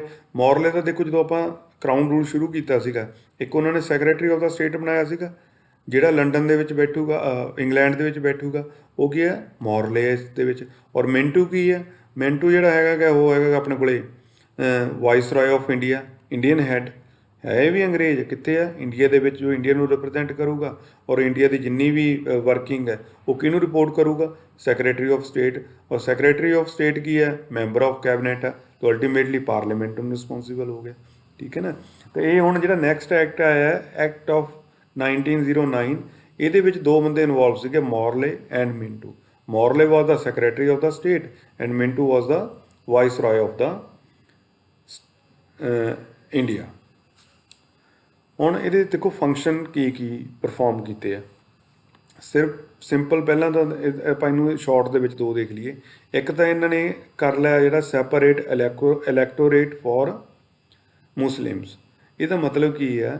ਇਹਦਾ ਮਤਲਬ ਇਹ ਹੈ ਕਿ ਅਗਰ ਕੋਈ ਮੁਸਲਿਮ ਕੈਂਡੀਡੇਟ ਹੈ ਤਾਂ ਉਹਨੂੰ ਇਲੈਕਟ ਕੌਣ ਕਰੂਗਾ? ਉਹਨਾਂ ਨੂੰ ਜਿਹੜੀ ਵੋਟ ਮੁਸਲਿਮ ਨੂੰ ਹੀ ਵੋਟ ਪਾਊਗਾ। ਠੀਕ ਹੈ ਨਾ? ਇੱਕ ਸੈਪਰੇਟ ਇਲੈਕਟੋਰੇਟ ਬਣਾਤਾ ਕਿ ਮੁਸਲਿਮ ਜਿਹੜਾ ਹੈਗਾ ਉਹ ਮੁਸਲਿਮ ਨੂੰ ਹੀ ਵੋਟ ਪਾਊਗਾ। ਇਹ ਕਿਸ ਐਕਟ ਦੇ ਵਿੱਚ ਆਇਆ ਹੈਗਾ? ਇਹ ਐਕਟ ਆਫ 1909। ਔਰ 1909 ਦੀ ਬਜਾਏ ਇਹਨੂੰ ਕੋਈ ਬੋਲਦੇ ਆ ਮੋਰਲੇ ਮਿੰਟੂ ਰਿਫਾਰਮਸ ਐਕਟ ਬੋਲਦੇ ਆ। ਠੀਕ ਹੈ? ਦੂਸਰਾ ਇਹਨਾਂ ਨੇ ਮੇਨ ਕੀ ਇੰਪੋਰਟੈਂਟ ਟਾਸਕ ਕੀ ਕੀਤਾ? Inclusion of 1 Indian to the viceroy's executive council. ਦੇਖੋ ਜਿਹੜੇ ਪਹਿਲਾਂ ਆਪਾਂ ਪਿਛਲੀ ਅਗਰ ਆਪਾਂ ਦੇਖਿਆ ਜਾਵੇ, ਪਹਿਲੇ 3 ਬੰਦੇ ਸੀਗੇ ਉਹ ਕਿਸ ਕਾਉਂਸਲ ਦੇ ਵਿੱਚ ਕੀਤੇ ਸੀਗੇ? ਲੈਜਿਸਲੇਟਿਵ ਦੇ ਵਿੱਚ, ਜੋ ਕਿ ਲਾਅ ਮੇਕਿੰਗ ਆ। ਠੀਕ ਹੈ, ਹੁਣ ਇਹਨਾਂ ਨੇ ਕੀ ਕੀਤੇ ਆ, ਜਿਹੜਾ ਇੱਕ ਨਵਾਂ ਬੰਦਾ ਉਹ ਇੰਟਰੋਡਿਊਸ ਕਰ ਲਿਆ ਕਿਤੇ ਐਗਜ਼ੀਕਿਊਟਿਵ ਕਾਉਂਸਲ ਦੇ ਵਿੱਚ। ਔਰ ਕੌਣ ਬੰਦਾ ਸੀਗਾ ਜਿਹੜਾ ਇੰਟਰੋਡਿਊਸ ਕੀਤਾ? ਉਹ ਸੀਗਾ ਸਤਿੰਦਰ ਪ੍ਰਸਾਦ ਸਿਨਹਾ। ਸਤਿੰਦਰ ਸਿਨਹਾ ਉਹਨੂੰ ਕਿਸ ਦਾ ਪਾਰਟ ਬਣ ਗਿਆ ਸੀਗਾ? ਵਾਇਸਰਾਇਜ਼ ਐਗਜ਼ੀਕਿਊਟਿਵ ਕਾਉਂਸਲ ਦੇ ਵਿੱਚ। ਲੈਜਿਸਲੇਟਿਵ ਐਂਡ ਐਗਜ਼ੀਕਿਊਟਿਵ, ਪਹਿਲੇ ਲੈਜਿਸਲੇਟਿਵ ਦੇ ਵਿੱਚ 3 ਕਰ ਲਏ ਸੀਗੇ ਤੇ ਔਰ ਇਹਦੇ ਵਿੱਚ ਆਪਾਂ ਕੀ ਕਰ ਲਿਆ, ਇੱਕ ਸਿੰਗਲ ਸਤਿੰਦਰ ਪ੍ਰਸਾਦ ਸਿਨਹਾ। ਔਰ ਕੀ ਬਣਿਆ ਕੀ ਸੀਗਾ? Appointed as a law member. ਠੀਕ ਹੈ, ਔਰ ਦੂਸਰੀ ਕੀ ਆਪਾਂ ਇਹ ਕਲੀਅਰ ਹੋਈ ਕੀ ਹੈ ਕਿ ਕਮਿਊਨਲ ਰਿਪਰੈਜ਼ੈਂਟੇਸ਼ਨ ਨੇ ਸ਼ੁਰੂ ਕਰਤੀ ਸੀ ਕਿ ਜਿਹੜੇ ਮੁਸਲਿਮ ਹੈ ਉਹ ਮੁਸਲਿਮ ਨੂੰ ਵੋਟ ਕਰੂਗਾ। ਔਰ ਇਸੇ ਕਰਕੇ ਲਾਰਡ ਮਿੰਟੂ ਨੂੰ ਕੀ ਕਹਿੰਦੇ ਆ? Is a known as a father of communal electorate. Clear? ਹੁਣ ਜਿਹੜਾ ਕਮਿਊਨਲ ਇਲੈਕਟੋਰੇਟ ਆ, ਇਹ ਸ਼ੁਰੂ ਤਾਂ ਹੋਇਆ ਆਪਣੇ ਕੋਲੇ ਐਕਟ 1809 ਦੇ ਵਿੱਚ, ਨਹੀਂ 1909 ਦੇ ਵਿੱਚ, 1909 ਦੇ ਵਿੱਚ ਸ਼ੁਰੂ ਹੋਇਆ। ਉਸ ਤੋਂ ਬਾਅਦ ਫਿਰ ਇਹਨੂੰ ਐਕਸਪੈਂਡ ਕਰ ਲਿਆ 1919 ਦੇ ਵਿੱਚ, ਫਿਰ ਫਰਦਰ ਇਹਨੂੰ ਐਕਸਪੈਂਡ ਆਪਾਂ ਕਰ ਲਿਆ ਸੀਗਾ 1935 ਦੇ ਵਿੱਚ। ਇਹ ਕਮਿਊਨਲਿਜ਼ਮ ਜਿਹੜੀ ਸੀਗੀ ਇਹ ਚੱਲਦੀ ਰਹੀ ਹੈ। 1919 ਦੇ ਵਿੱਚ ਕੁਝ ਹੋਰ ਕੈਟਾਗਰੀਜ਼ ਇੰਟਰੋਡਿਊਸ ਕਰ ਲਈਆਂ ਆਪਾਂ। ਠੀਕ ਹੈ, ਉਹ ਯੂਰਪੀਅਨਸ ਆ ਗਏ, ਸਿੱਖ ਆ ਗਏ, ਔਰ ਉਸ ਤੋਂ ਬਾਅਦ ਉਸ ਤੋਂ ਬਾਅਦ ਕੀ ਹੈ, ਇੱਥੇ ਵਰਕਰ ਕਲਾਸ ਆ ਗਈ, ਵੂਮਨਸ ਆ ਗਈ। ਇਹ ਲੇਟਰ ਹੁਣ ਆਪਾਂ ਡਿਸਕਸ ਕਰਨਾ ਹੀ ਹੈ, ਜਸਟ ਇੱਕ ਤੁਹਾਨੂੰ ਆਈਡੀਆ ਦੇਣ ਦੇ ਲਈ ਕਿ ਇਹ ਚੀਜ਼ ਅੱਗੇ ਵੀ ਕੰਟੀਨਿਊ ਹੋਏਗੀ। ਤਾਂ ਸਭ ਤੋਂ ਮੇਨ ਇੰਪੋਰਟੈਂਟ ਇਹ ਆਪਣੇ ਕੋਲ ਕਿ ਮੋਰਲ ਮਿੰਟੂ ਰਿਫਾਰਮ ਸੀਗੀ, ਇਹ ਜੋ 2-3 ਕੁਐਸਚਨ ਯੂਜ਼ਲੀ ਬਣ ਜਾਂਦੇ ਆ। ਨੈਕਸਟ ਆਪਣੇ ਕੋਲ ਆ ਗਿਆ ਗਵਰਨਮੈਂਟ ਆਫ ਇੰਡੀਆ ਐਕਟ 1919। ਔਰ ਇਹਨੂੰ ਹੋਰ ਕੀ ਕਹਿੰਦੇ ਆ, ਜਿਵੇਂ ਉਹਨੂੰ ਬੋਲਦੇ ਨਾ ਮੋਰਲ ਮਿੰਟੂ ਰਿਫਾਰਮਸ, ਇਹਨੂੰ ਬੋਲਦੇ ਮੌਂਟੇਗੂ ਚੈਮਸਫੋਰਡ ਰਿਫਾਰਮਸ। ਉਹਨਾਂ ਦਾ ਜਿਹੜਾ ਪਹਿਲਾ ਨਾਮ ਆ ਇਹ ਕਿਹਦਾ ਹੈ? ਜਿਹਦੀ ਸੀਨੀਅਰ ਪੋਸਟ ਹੈ, ਸੀਨੀਅਰ ਪੋਸਟ ਕਿਹਦੀ ਹੈ? ਸੈਕਟਰੀ ਆਫ ਦਾ ਸਟੇਟ, ਜਿਹੜਾ ਬੰਦਾ ਇੰਗਲੈਂਡ 'ਚ ਬੈਠਦਾ ਹੈਗਾ। ਔਰ ਇਹ ਦੂਸਰਾ ਬੰਦਾ ਕੌਣ ਆ? ਇਹ ਜਿਹੜਾ ਇੰਡੀਆ ਦਾ ਹੈੱਡ ਆ। ਇੰਡੀਆ ਦਾ ਹੈੱਡ ਕੌਣ ਬਣ ਗਿਆ ਹੁਣ? ਵਾਇਸਰਾਏ। ਹੁਣ ਇਹ ਵਾਇਸਰਾਏ ਕੌਣ ਆ? ਜਿਹੜਾ ਸੈਕਿੰਡ ਬੰਦਾ ਹੈ। ਕਲੀਅਰ? ਹੁਣ ਜਿਹੜਾ ਗਵਰਨਮੈਂਟ ਆਫ ਇੰਡੀਆ ਐਕਟ 1919 ਆਇਆ, ਉਹਨੂੰ ਆਪਾਂ ਹੋਰ ਕੀ ਬੋਲਦੇ ਹਾਂ? ਮੌਂਟੇਗੂ ਚੈਮਸਫੋਰਡ ਰਿਫਾਰਮਸ ਦੇ ਨਾਮ ਨਾਲ ਵੀ ਜਾਣਿਆ ਜਾਂਦਾ ਹੈ। ਹੁਣ ਜਿਹੜਾ ਇਹ ਐਕਟ ਹੈ, ਇਹ ਇਨੈਕਟ ਤਾਂ ਹੋਇਆ 1919 ਦੇ ਵਿੱਚ, ਬਟ ਇਹਨੂੰ ਫੋਰਸ ਕਦੋਂ ਕੀਤਾ ਗਿਆ? 1921 ਦੇ ਵਿੱਚ। ਸਭ ਤੋਂ ਜ਼ਰੂਰੀ ਇਹਦੇ ਵਿੱਚ ਜਿਹੜੀ ਅਗਰ ਆਪਾਂ ਕਹੀਏ ਕਿ ਹੋਇਆ ਕੀ ਹੈ, ਸਭ ਤੋਂ ਜ਼ਰੂਰੀ ਜਿਹੜਾ ਇੰਟਰੋਡਿਊਸ ਹੋਇਆ ਹੈਗਾ ਡਾਇਆਰਕੀ ਸਿਸਟਮ। ਕਿਸ ਲੈਵਲ ਦੇ ਉੱਪਰ? ਪ੍ਰੋਵਿੰਸ਼ੀਅਲ ਲੈਵਲ ਦੇ ਉੱਪਰ। ਡਾਇਆਰਕੀ ਸਿਸਟਮ ਦਾ ਮਤਲਬ ਕੀ ਹੈ ਕਿ ਆਪਾਂ ਜਿਹੜੀ ਹੈਗੀ ਹੈ ਗਵਰਨਮੈਂਟ ਨੂੰ ਡਿਊਲ ਗਵਰਨਮੈਂਟ ਸ਼ੁਰੂ ਕਰ ਲਈ ਇੱਥੇ। ਠੀਕ ਹੈ, ਡਿਊਲ ਗਵਰਨਮੈਂਟ ਦੇ ਵਿੱਚ ਕੀ ਹੋਏਗਾ ਤੁਹਾਡੇ ਕੋਲੇ ਕਿ ਇੱਕ ਤਾਂ ਹੋਏਗਾ ਰਿਜ਼ਰਵਡ ਸਬਜੈਕਟਸ ਦੇ ਵਿੱਚ, ਇੱਕ ਹੋਣਗੇ ਰਿਜ਼ਰਵਡ ਸਬਜੈਕਟਸ, ਔਰ ਦੂਸਰੇ ਆਪਣੇ ਕੋਲ ਕਿਹੜੇ ਹੋਣਗੇ? ਟਰਾਂਸਫਰਡ ਸਬਜੈਕਟਸ। ਰਿਜ਼ਰਵਡ ਸਬਜੈਕਟਸ ਦੇ ਡਿਸੀਜਨ ਕੌਣ ਲਊਗਾ? ਅੰਗਰੇਜ਼ ਲੈਣਗੇ। ਔਰ ਟਰਾਂਸਫਰਡ ਸਬਜੈਕਟਸ ਦੇ ਡਿਸੀਜਨ ਕੌਣ ਲਊਗਾ? ਅੰਗਰੇਜ਼ ਵੀ ਲੈ ਸਕਦੇ ਆ, ਔਰ ਨਾਲ ਜਿਹੜੇ ਹੈਗੇ ਆ ਜਿਹੜੇ ਇੰਡੀਅਨ ਲੀਡਰਸ ਆ ਉਹ ਵੀ, ਇੰਡੀਅਨ ਮਿਨਿਸਟਰਸ ਵੀ ਲੈ ਸਕਦੇ ਆ। ਕਲੀਅਰ? ਰਿਜ਼ਰਵ ਦੇ ਵਿੱਚ ਜਿਵੇਂ ਰੈਵਨਿਊ ਜਨਰੇਸ਼ਨ ਹੈ, ਰੈਵਨਿਊ ਕਲੈਕਸ਼ਨ, ਟੈਕਸ ਕਲੈਕਸ਼ਨ, ਉਹ ਕਿਹਦੇ ਕੋਲੇ ਆ ਗਈ ਹੈ? ਉਹ ਜਿਹੜਾ ਰਿਜ਼ਰਵ ਸਬਜੈਕਟਸ ਦੇ ਵਿੱਚ ਆ ਗਈ ਹੈ। ਔਰ ਟਰਾਂਸਫਰਡ ਦੇ ਵਿੱਚ ਕੀ ਆ ਗਈ ਹੈ? ਹੈਲਥ ਆ ਗਈ ਹੈ, ਸੈਨੀਟੇਸ਼ਨ ਆ ਗਈਆਂ ਨੇ, ਉਹ ਸਾਰੇ ਕਿਹੜੇ ਹੈਗੇ ਆ? ਉਹ ਟਰਾਂਸਫਰਡ ਸਬਜੈਕਟਸ ਦੇ ਵਿੱਚ। ਹੁਣ ਇਹਦੇ 'ਚ ਕੁਐਸਚਨ ਕੀ ਬਣੇਗਾ ਕਿ ਜਿਹੜਾ ਡਾਇਆਰਕੀ ਹੈ, ਇਹਨੂੰ ਡਾਇਆਰਕੀ ਪ੍ਰੋਨਾਊਂਸ ਕਰ ਲਓ ਜਾਂ ਡਾਇਰਾਰਚੀ ਪ੍ਰੋਨਾਊਂਸ ਕਰ ਲਓ, ਦੋਨਾਂ ਦਾ ਮੀਨਿੰਗ ਸੇਮ ਹੀ ਹੈ। ਇਹ ਇੰਟਰੋਡਿਊਸ ਕਦੋਂ ਹੋਇਆ? ਇੰਟਰੋਡਿਊਸ ਕਦੋਂ ਹੋਇਆ? Government of India act 1919। ਕਿੱਥੇ ਇੰਟਰੋਡਿਊਸ ਹੋਇਆ? ਪ੍ਰੋਵਿੰਸ਼ੀਅਲ ਲੈਵਲ ਦੇ ਵਿੱਚ।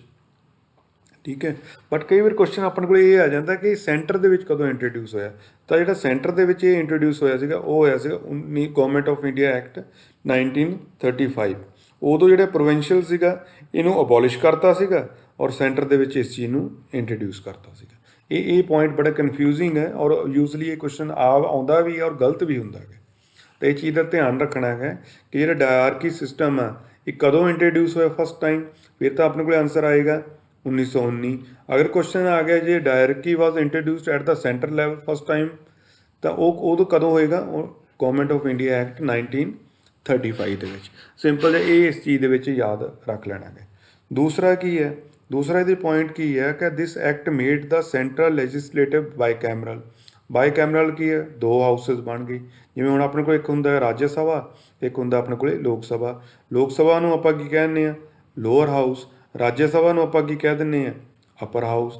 ਤਾਂ ਉਸ ਸਮੇਂ ਜਿਹੜੇ ਰਾਜ ਸਭਾ ਸੀ ਉਹਨੂੰ ਕੀ ਕਹਿੰਦੇ ਸੀਗੇ, ਕਾਊਂਸਲ ਆਫ ਸਟੇਟਸ, ਜਿਹਦੇ 60 ਮੈਂਬਰ ਸੀਗੇ। ਅਤੇ ਜਿਹੜੀ ਲੋਅਰ ਹਾਊਸ ਸੀਗਾ, ਲੋਕ ਸਭਾ, ਉਹਨੂੰ ਉਸ ਟਾਈਮ ਕੀ ਕਹਿੰਦੇ ਸੀਗੇ, ਲੈਜਿਸਲੇਟਿਵ ਅਸੈਂਬਲੀ।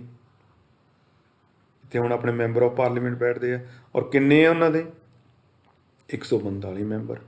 ਤਾਂ ਦੋ ਇਹਦੇ 'ਚ ਪੁਆਇੰਟ ਆਏ ਆ ਤੁਹਾਡੇ ਕੋਲੇ ਬੇਸਿਕਲੀ। ਇੱਕ ਤਾਂ ਹੈ ਕਿ ਡਾਇਆਰਕੀ ਇਹਦੇ 'ਚ ਇੰਟਰੋਡਿਊਸ ਹੋਈ ਹੈ, ਔਰ ਦੂਸਰਾ ਆਪਣੇ ਕੋਲੇ ਕੀ ਆਇਆ ਹੈ ਕਿ ਜਿਹੜਾ ਹੈਗਾ ਸੈਂਟਰਲ ਲੈਜਿਸਲੇਚਰ ਜਿਹੜੀ ਸੀਗੀ ਉਹ ਸੀਗੀ ਤੁਹਾਡੇ ਕੋਲੇ ਬਾਈਕੈਮਰਲ।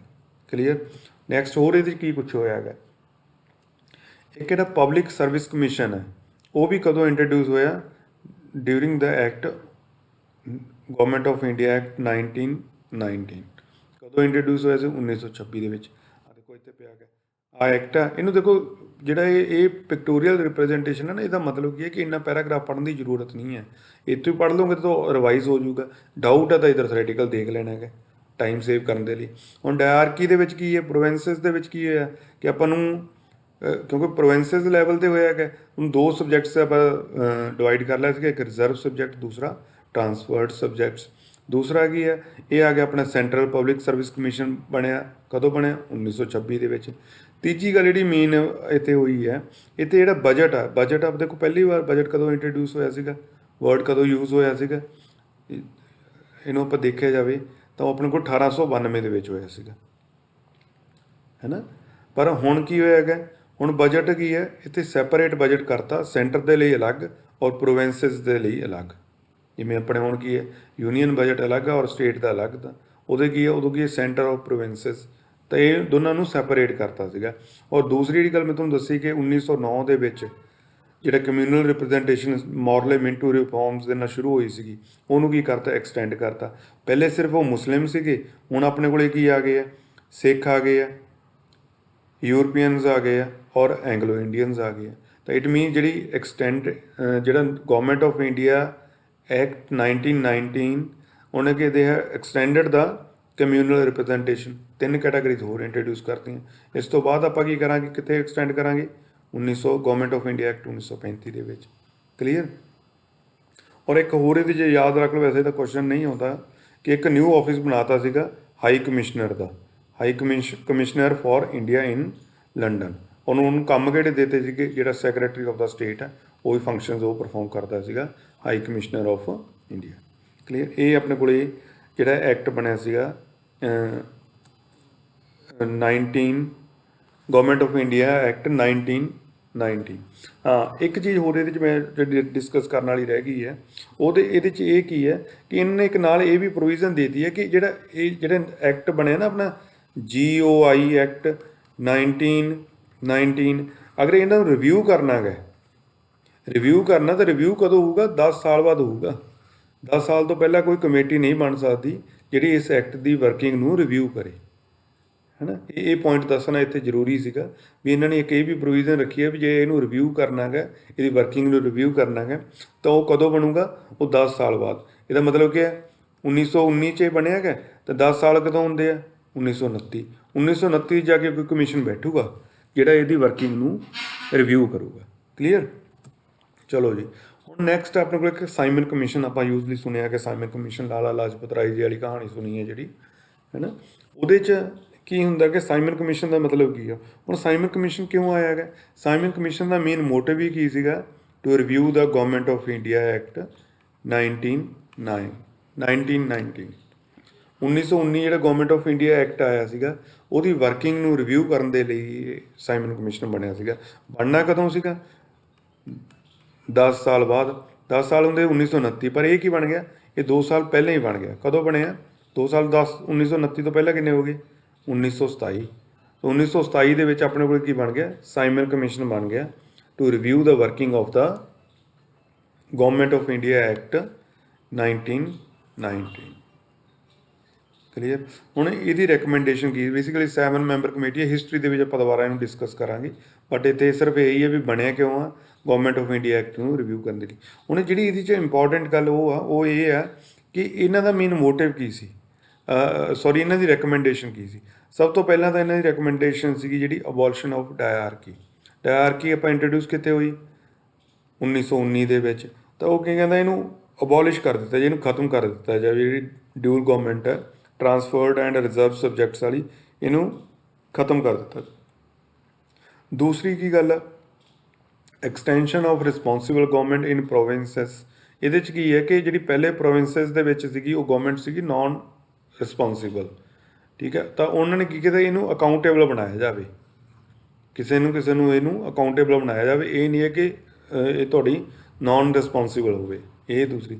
ਥਰਡ ਵਨ ਕੀ ਹੈ, ਜਿਹੜੀ continuation of the communal representation, ਜੋ ਆਪਾਂ 1909 ਦੇ ਵਿੱਚ ਸ਼ੁਰੂ ਕੀਤੀ ਮੁਸਲਿਮ ਜਿਹੜੀ ਕਮਿਊਨਲਿਜ਼ਮ ਸ਼ੁਰੂ ਕੀਤੀ ਸੀਗੀ, ਫਿਰ 1919 ਦੇ ਵਿੱਚ ਉਹਨੂੰ ਆਪਾਂ ਇਨਹਾਂਸ ਕਰ ਲਿਆ ਸੀਗਾ। ਉਹ ਵੀ ਕਹਿੰਦਾ ਅੱਗੇ ਇਹਨੂੰ ਕੰਟੀਨਿਊ ਕਰੋ। ਤਾਂ ਜਿਹੜੀਆਂ ਵੀ ਇਹਦੀਆਂ ਰეკਮੈਂਡੇਸ਼ਨਸ ਸੀਗੀਆਂ, ਉਹ ਸਾਰੀਆਂ ਦੀਆਂ ਸਾਰੀਆਂ ਨੂੰ ਆਪਾਂ ਇਨਕੋਰਪੋਰੇਟ ਕਦੋਂ ਕੀਤਾ, ਕਿਸ ਐਕਟ ਦੇ ਵਿੱਚ ਕੀਤਾ, ਜਦੋਂ ਆਪਾਂ ਐਕਟ ਬਣਾਇਆ ਨਾ, ਐਕਟ ਇੱਥੇ ਆਪਾਂ ਬਣਾਇਆ ਗਵਰਨਮੈਂਟ ਆਫ ਇੰਡੀਆ ਐਕਟ 1935। ਜਿਹੜਾ ਸਾਈਮਨ ਕਮਿਸ਼ਨ ਦੀਆਂ ਜਿੰਨੀਆਂ ਵੀ ਰეკਮੈਂਡੇਸ਼ਨਸ ਸੀਗੀਆਂ, ਉਹ ਸਾਰੀਆਂ ਦੀਆਂ ਸਾਰੀਆਂ ਆਪਾਂ ਕਿੱਥੇ ਇਨਕੋਰਪੋਰੇਟ ਕਰਤੇ, ਕਿੱਥੇ ਇੰਪਲੀਮੈਂਟ ਕੀਤੀਆਂ, ਗਵਰਨਮੈਂਟ ਆਫ ਇੰਡੀਆ ਐਕਟ 1935 ਦੇ ਵਿੱਚ। ਕਲੀਅਰ, ਆਈ ਹੋਪ ਕਿ ਤੁਹਾਨੂੰ ਕਲੀਅਰ ਹੋ ਰਿਹਾ ਹੋਵੇਗਾ। ਉਸ ਤੋਂ ਬਾਅਦ ਆ ਗਿਆ ਆਪਣੇ ਕੋਲ ਗਵਰਨਮੈਂਟ ਆਫ ਇੰਡੀਆ ਐਕਟ 1935। ਹੁਣ ਪਹਿਲਾ ਪੁਆਇੰਟ ਕੀ ਹੈ, established an all India federation. All India federation ਇਹਨਾਂ ਨੇ ਐਸਟੈਬਲਿਸ਼ ਕਰਤੀ, ਜਿਹਦੇ ਵਿੱਚ ਕੀ ਹੈ, ਪਾਵਰਸ ਨੂੰ ਡਿਵਾਈਡ ਕਰ ਲਿਆ ਕਿਸ ਕੈਟਾਗਰੀ ਦੇ ਵਿੱਚ, ਫੈਡਰਲ ਲਿਸਟ, ਪ੍ਰੋਵਿੰਸ਼ੀਅਲ ਲਿਸਟ ਔਰ ਕੰਕਰੰਟ ਲਿਸਟ। ਹੁਣ ਦੇਖੋ ਅੱਜ ਕੱਲ੍ਹ ਆਪਣੇ ਕੋਲ ਹੁੰਦੀ ਹੈ ਨਾ union list, state list, concurrent list. Same ਉਹੀ ਇੱਥੇ ਕਹਾਣੀ ਇੱਥੇ ਹੈ। ਫੈਡਰਲ ਲਿਸਟ ਮਤਲਬ ਕੀ ਹੈ, ਆਈਟਮਸ ਫॉर ਦਾ ਸੈਂਟਰ ਕਿੰਨੀਆਂ ਨੇ, 59। ਪ੍ਰੋਵਿੰਸ਼ੀਅਲ ਲਿਸਟ ਕੀ ਹੈ, ਸਟੇਟ ਲਿਸਟ, ਮਤਲਬ ਕਿ ਇਹਨਾਂ 59 ਆਈਟਮ ਦੇ ਉੱਪਰ ਡਿਸੀਜ਼ਨ ਕੌਣ ਲਊਗੀ, ਸੈਂਟਰ ਗਵਰਨਮੈਂਟ, ਠੀਕ ਹੈ। ਪ੍ਰੋਵਿੰਸ਼ੀਅਲ ਲਿਸਟ ਦੇ ਵਿੱਚ ਇਹਨਾਂ ਦੇ ਉੱਪਰ ਕੌਣ ਡਿਸੀਜ਼ਨ ਲਏਗਾ, ਜਿਹੜੀ ਹੈਗੀ ਸਟੇਟ, ਜਿਹੜਾ ਪ੍ਰੋਵਿੰਸਸ ਹੈਗੇ ਉਹ ਗਵਰਨਮੈਂਟ ਇਹਨਾਂ 54 ਆਈਟਮ ਦੇ ਉੱਪਰ ਡਿਸੀਜਨ ਲਏਗੀ। ਔਰ ਕੰਕਰੰਟ ਲਿਸਟ ਕੀ ਹੈ ਕਿ 36 ਆਈਟਮਸ ਇਹੋ ਜਿਹੀਆਂ ਨੇ ਜਿਹਦੇ ਉੱਪਰ ਸਟੇਟ ਪ੍ਰੋਵਿੰਸਸ ਵੀ ਇਨਵੋਲਵਡ ਆ ਔਰ ਫੈਡਰਲ ਜੋ ਸੈਂਟਰ ਵੀ ਇਨਵੋਲਵਡ ਆ, ਠੀਕ ਹੈ। ਤਾਂ it is similar to the union list, state list and concurrent list. ਔਰ ਰੈਜ਼ੀਡੂਅਲ ਪਾਵਰਸ ਦਾ ਮਤਲਬ ਕੀ ਹੈ ਕਿ ਕੋਈ ਇਹੋ ਜਿਹਾ ਟਾਸਕ, ਇਹੋ ਜਿਹਾ ਕੰਮ ਜਾਂ ਇਹੋ ਜਿਹੀ ਆਈਟਮ ਜਿਹੜੀ ਨਾ ਤਾਂ ਫੈਡਰਲ 'ਚ ਆ ਰਹੀ ਹੈ, ਨਾ ਪ੍ਰੋਵਿੰਸ਼ੀਅਲ 'ਚ ਆ ਰਹੀ ਹੈ, ਨਾ ਕੰਕਰੰਟ ਦੇ ਵਿੱਚ ਆ ਰਹੀ ਹੈ, ਉਹਦੇ ਉੱਪਰ ਅਗਰ ਕੋਈ ਲਾਅ ਬਣਾਉਣਾ ਹੈਗਾ, ਕੋਈ ਡਿਸੀਜਨ ਲੈਣਾ ਹੈਗਾ, ਤਾਂ ਉਹ ਕੌਣ ਲਊਗਾ, ਵਾਇਸਰॉय। ਕਲੀਅਰ। ਦੂਸਰਾ ਮੇਜਰ ਜਿਹੜੀ ਇਹਦੇ 'ਚ ਅਚੀਵਮੈਂਟ ਹੋਈ ਹੈ ਜਾਂ ਮੇਜਰ ਜਿਹੜੀ ਟਾਸਕ ਹੋਈ ਆ, ਉਹ ਕੀ ਹੈ, government of India act 1935 had abolished diarchy. ਇਹਨਾਂ ਡਾਇਆਰਕੀ ਜਿਹੜੀ ਸੀਗੀ ਉਹ ਅਬੋਲਿਸ਼ ਕਰਤੀ ਸੀਗੀ। ਕਿੱਥੇ ਅਬੋਲਿਸ਼ ਕੀਤੀ, ਪ੍ਰੋਵਿੰਸਸ ਦੇ ਵਿੱਚ। ਕਦੋਂ ਇੰਟਰੋਡਿਊਸ ਹੋਈ ਸੀਗੀ, 1919 ਦੇ ਵਿੱਚ। 1935 'ਚ ਆ ਕੇ ਖਤਮ ਕਰਤੀ ਹੈ, ਬਟ ਇੱਕ ਥਾਂ ਤੋਂ ਖਤਮ ਕਰਤੀ, ਦੂਸਰੀ ਥਾਂ ਸ਼ੁਰੂ ਕਰਤੀ। ਕਿੱਥੇ ਸ਼ੁਰੂ ਕਰਤੀ, ਐਟ ਦਾ ਸੈਂਟਰ, ਠੀਕ ਹੈ। ਤਾਂ ਇਹੀ ਕੁਐਸਚਨ ਆਏਗਾ ਅਗਰ ਤਾਂ ਉਹ ਡਾਇਆਰਕੀ ਪੁੱਛ ਰਿਹਾ ਗਿਆ ਕਿ ਪ੍ਰੋਵਿੰਸਸ ਦੇ ਵਿੱਚ ਕਦੋਂ ਇੰਟਰੋਡਿਊਸ ਹੋਈ, ਤਾਂ ਕਿਸ ਐਕਟ ਦੇ accordingly, government of India act 1919। ਅਗਰ ਪੁੱਛ ਰਿਹਾ ਕਿ ਅਬੋਲਿਸ਼ ਕਦੋਂ ਹੋਈ, 1935। ਕਿਹੜੀ, ਡਾਇਆਰਕੀ ਐਟ ਦਾ ਪ੍ਰੋਵਿੰਸਸ ਲੈਵਲ। ਅਗਰ ਆ ਪੁੱਛਿਆ ਕਿ ਡਾਇਆਰਕੀ ਐਟ ਦਾ ਸੈਂਟਰ ਕਦੋਂ ਇੰਟਰੋਡਿਊਸ ਹੋਈ, ਉਹ ਵੀ ਆਪਣੇ ਕੋਲ ਗਵਰਨਮੈਂਟ ਆਫ ਇੰਡੀਆ ਐਕਟ 1935। ਇਹ ਦੋਨੋਂ ਥੋੜ੍ਹੇ ਜਿਹੇ ਕਨਫਿਊਜ਼ਿੰਗ ਹੈ, MCQ ਕਰਾਂਗੇ ਤਾਂ ਉਦੋਂ ਰਿਵਾਈਜ਼ ਹੋ ਜਾਏਗਾ, ਕਲੀਅਰ ਹੋ ਜਾਏਗਾ। Excuse me. ਨੈਕਸਟ ਜਿਹੜੀ ਆਪਣੇ ਕੋਲ ਆਈ ਹੈ ਕਿ ਗਵਰਨਮੈਂਟ ਆਫ ਇੰਡੀਆ ਐਕਟ ਦੇ ਵਿੱਚ ਨੇ ਕੀ ਕੀਤਾ, it has extended the communal representation. ਉਹੀ ਕਹਾਣੀ ਜਿਹੜੀ ਤੈਨੂੰ ਪਹਿਲਾਂ ਦੱਸੀ ਹੈ ਕਿ 1909 'ਚ ਸ਼ੁਰੂ ਹੋਈ ਮੁਸਲਿਮ ਵਾਲੀ, ਉਸ ਤੋਂ ਬਾਅਦ 1919 ਦੇ ਵਿੱਚ ਆਪਾਂ ਇਹਦੇ 'ਚ ਹੋਰ ਇੰਟਰੋਡਿਊਸ ਕਰਤੀਆਂ। ਕਿਹੜੀਆਂ, सिख करते, यूरोपीयन करते, एंग्लो इंडियन करते, है ना। और और ਹੁਣ ਇਹਨਾਂ ਨੇ ਕੀ ਕੀਤਾ, 35 ਦੇ ਵਿੱਚ ਇੱਕ ਹੋਰ ਇਹ 'ਚ ਐਡ ਕਰਤੀ, ਇੱਕ ਡਿਪਰੈਸਡ ਕਲਾਸ ਕਰਤੀ, ਵੂਮਨ ਕਰਤੀ, ਐਂਡ ਵਰਕਿੰਗ ਕਲਾਸ ਜੋ ਲੇਬਰ, ਇਹ ਹੋਰ ਕਰਤੇ ਆ। ਠੀਕ ਹੈ, ਇਹਦੀ ਕਮਿਊਨਲ ਰਿਪਰੈਜ਼ੈਂਟੇਸ਼ਨ ਨੂੰ ਵੀ ਇਨਹਾਂਸ ਕਰ। ਇਹ ਕੁਐਸਚਨ ਆਉਂਦੇ ਆ ਤੁਹਾਨੂੰ ਕਿ 35 ਐਕਟ 'ਚ ਕੀ ਹੋਇਆ, 99 ਐਕਟ ਦੇ ਵਿੱਚ ਕੀ ਹੋਇਆ, ਹੈ ਨਾ। ਇਹ ਜ਼ਰੂਰੀ ਹੈ ਨਹੀਂ। ਉਸ ਤੋਂ ਬਾਅਦ ਇੱਕ ਹੋਰ ਕੀ ਹੈ ਕਿ ਜਿਹੜੀ ਰਿਜ਼ਰਵ ਬੈਂਕ ਆਫ ਇੰਡੀਆ,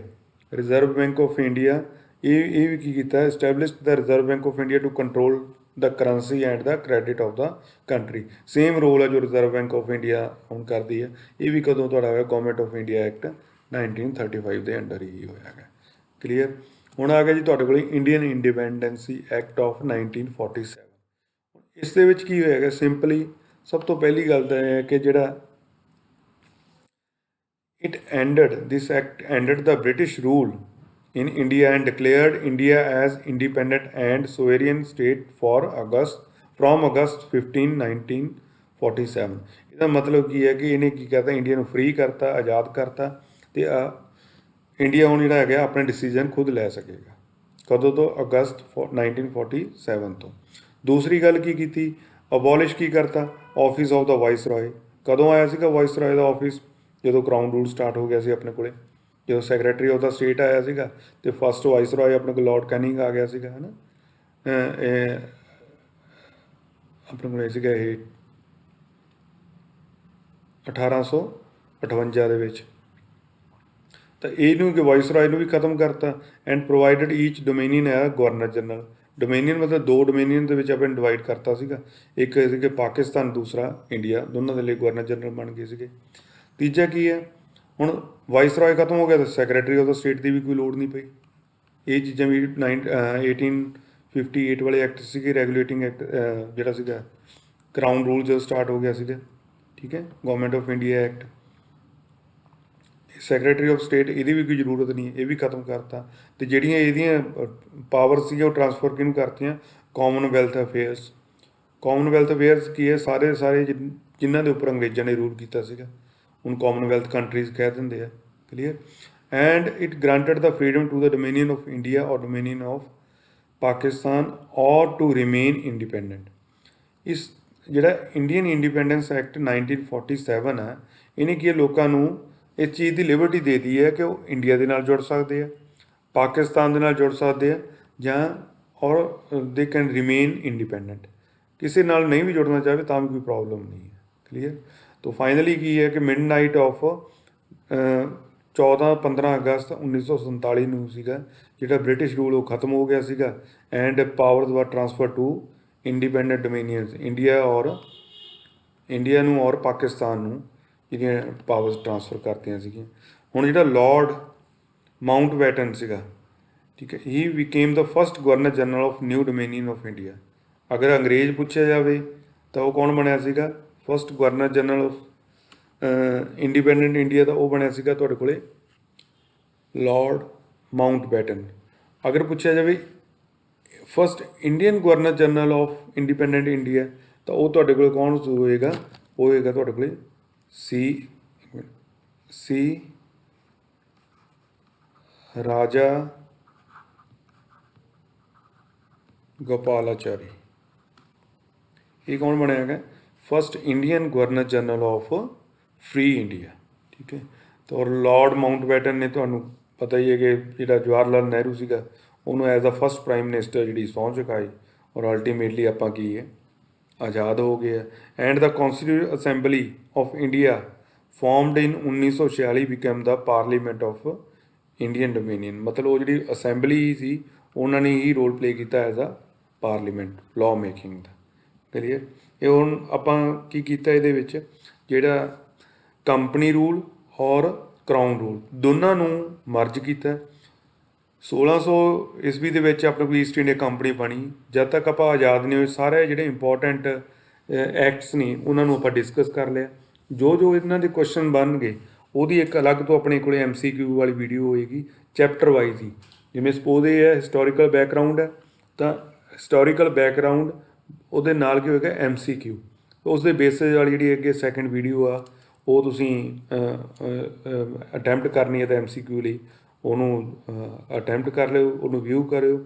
ਅਗਰ ਲੈਕਚਰ ਵਧੀਆ ਲੱਗਿਆ ਤਾਂ ਇਹਨੂੰ ਲਾਈਕ ਕਰਿਓ, ਸ਼ੇਅਰ ਕਰਿਓ, ਕਮੈਂਟ ਕਰਿਓ ਐਂਡ ਜਿਹੜਾ ਪੋਜ਼ਿਟਿਵ ਵਾਈਬਸ ਚੈਨਲ ਆ ਇਹਨੂੰ ਸਬਸਕ੍ਰਾਈਬ ਕਰਿਓ। Thank you very much. ਮਿਲਦੇ ਹਾਂ ਤੁਹਾਡੀ ਨੈਕਸਟ ਵੀਡੀਓ ਦੇ ਵਿੱਚ। Thank you.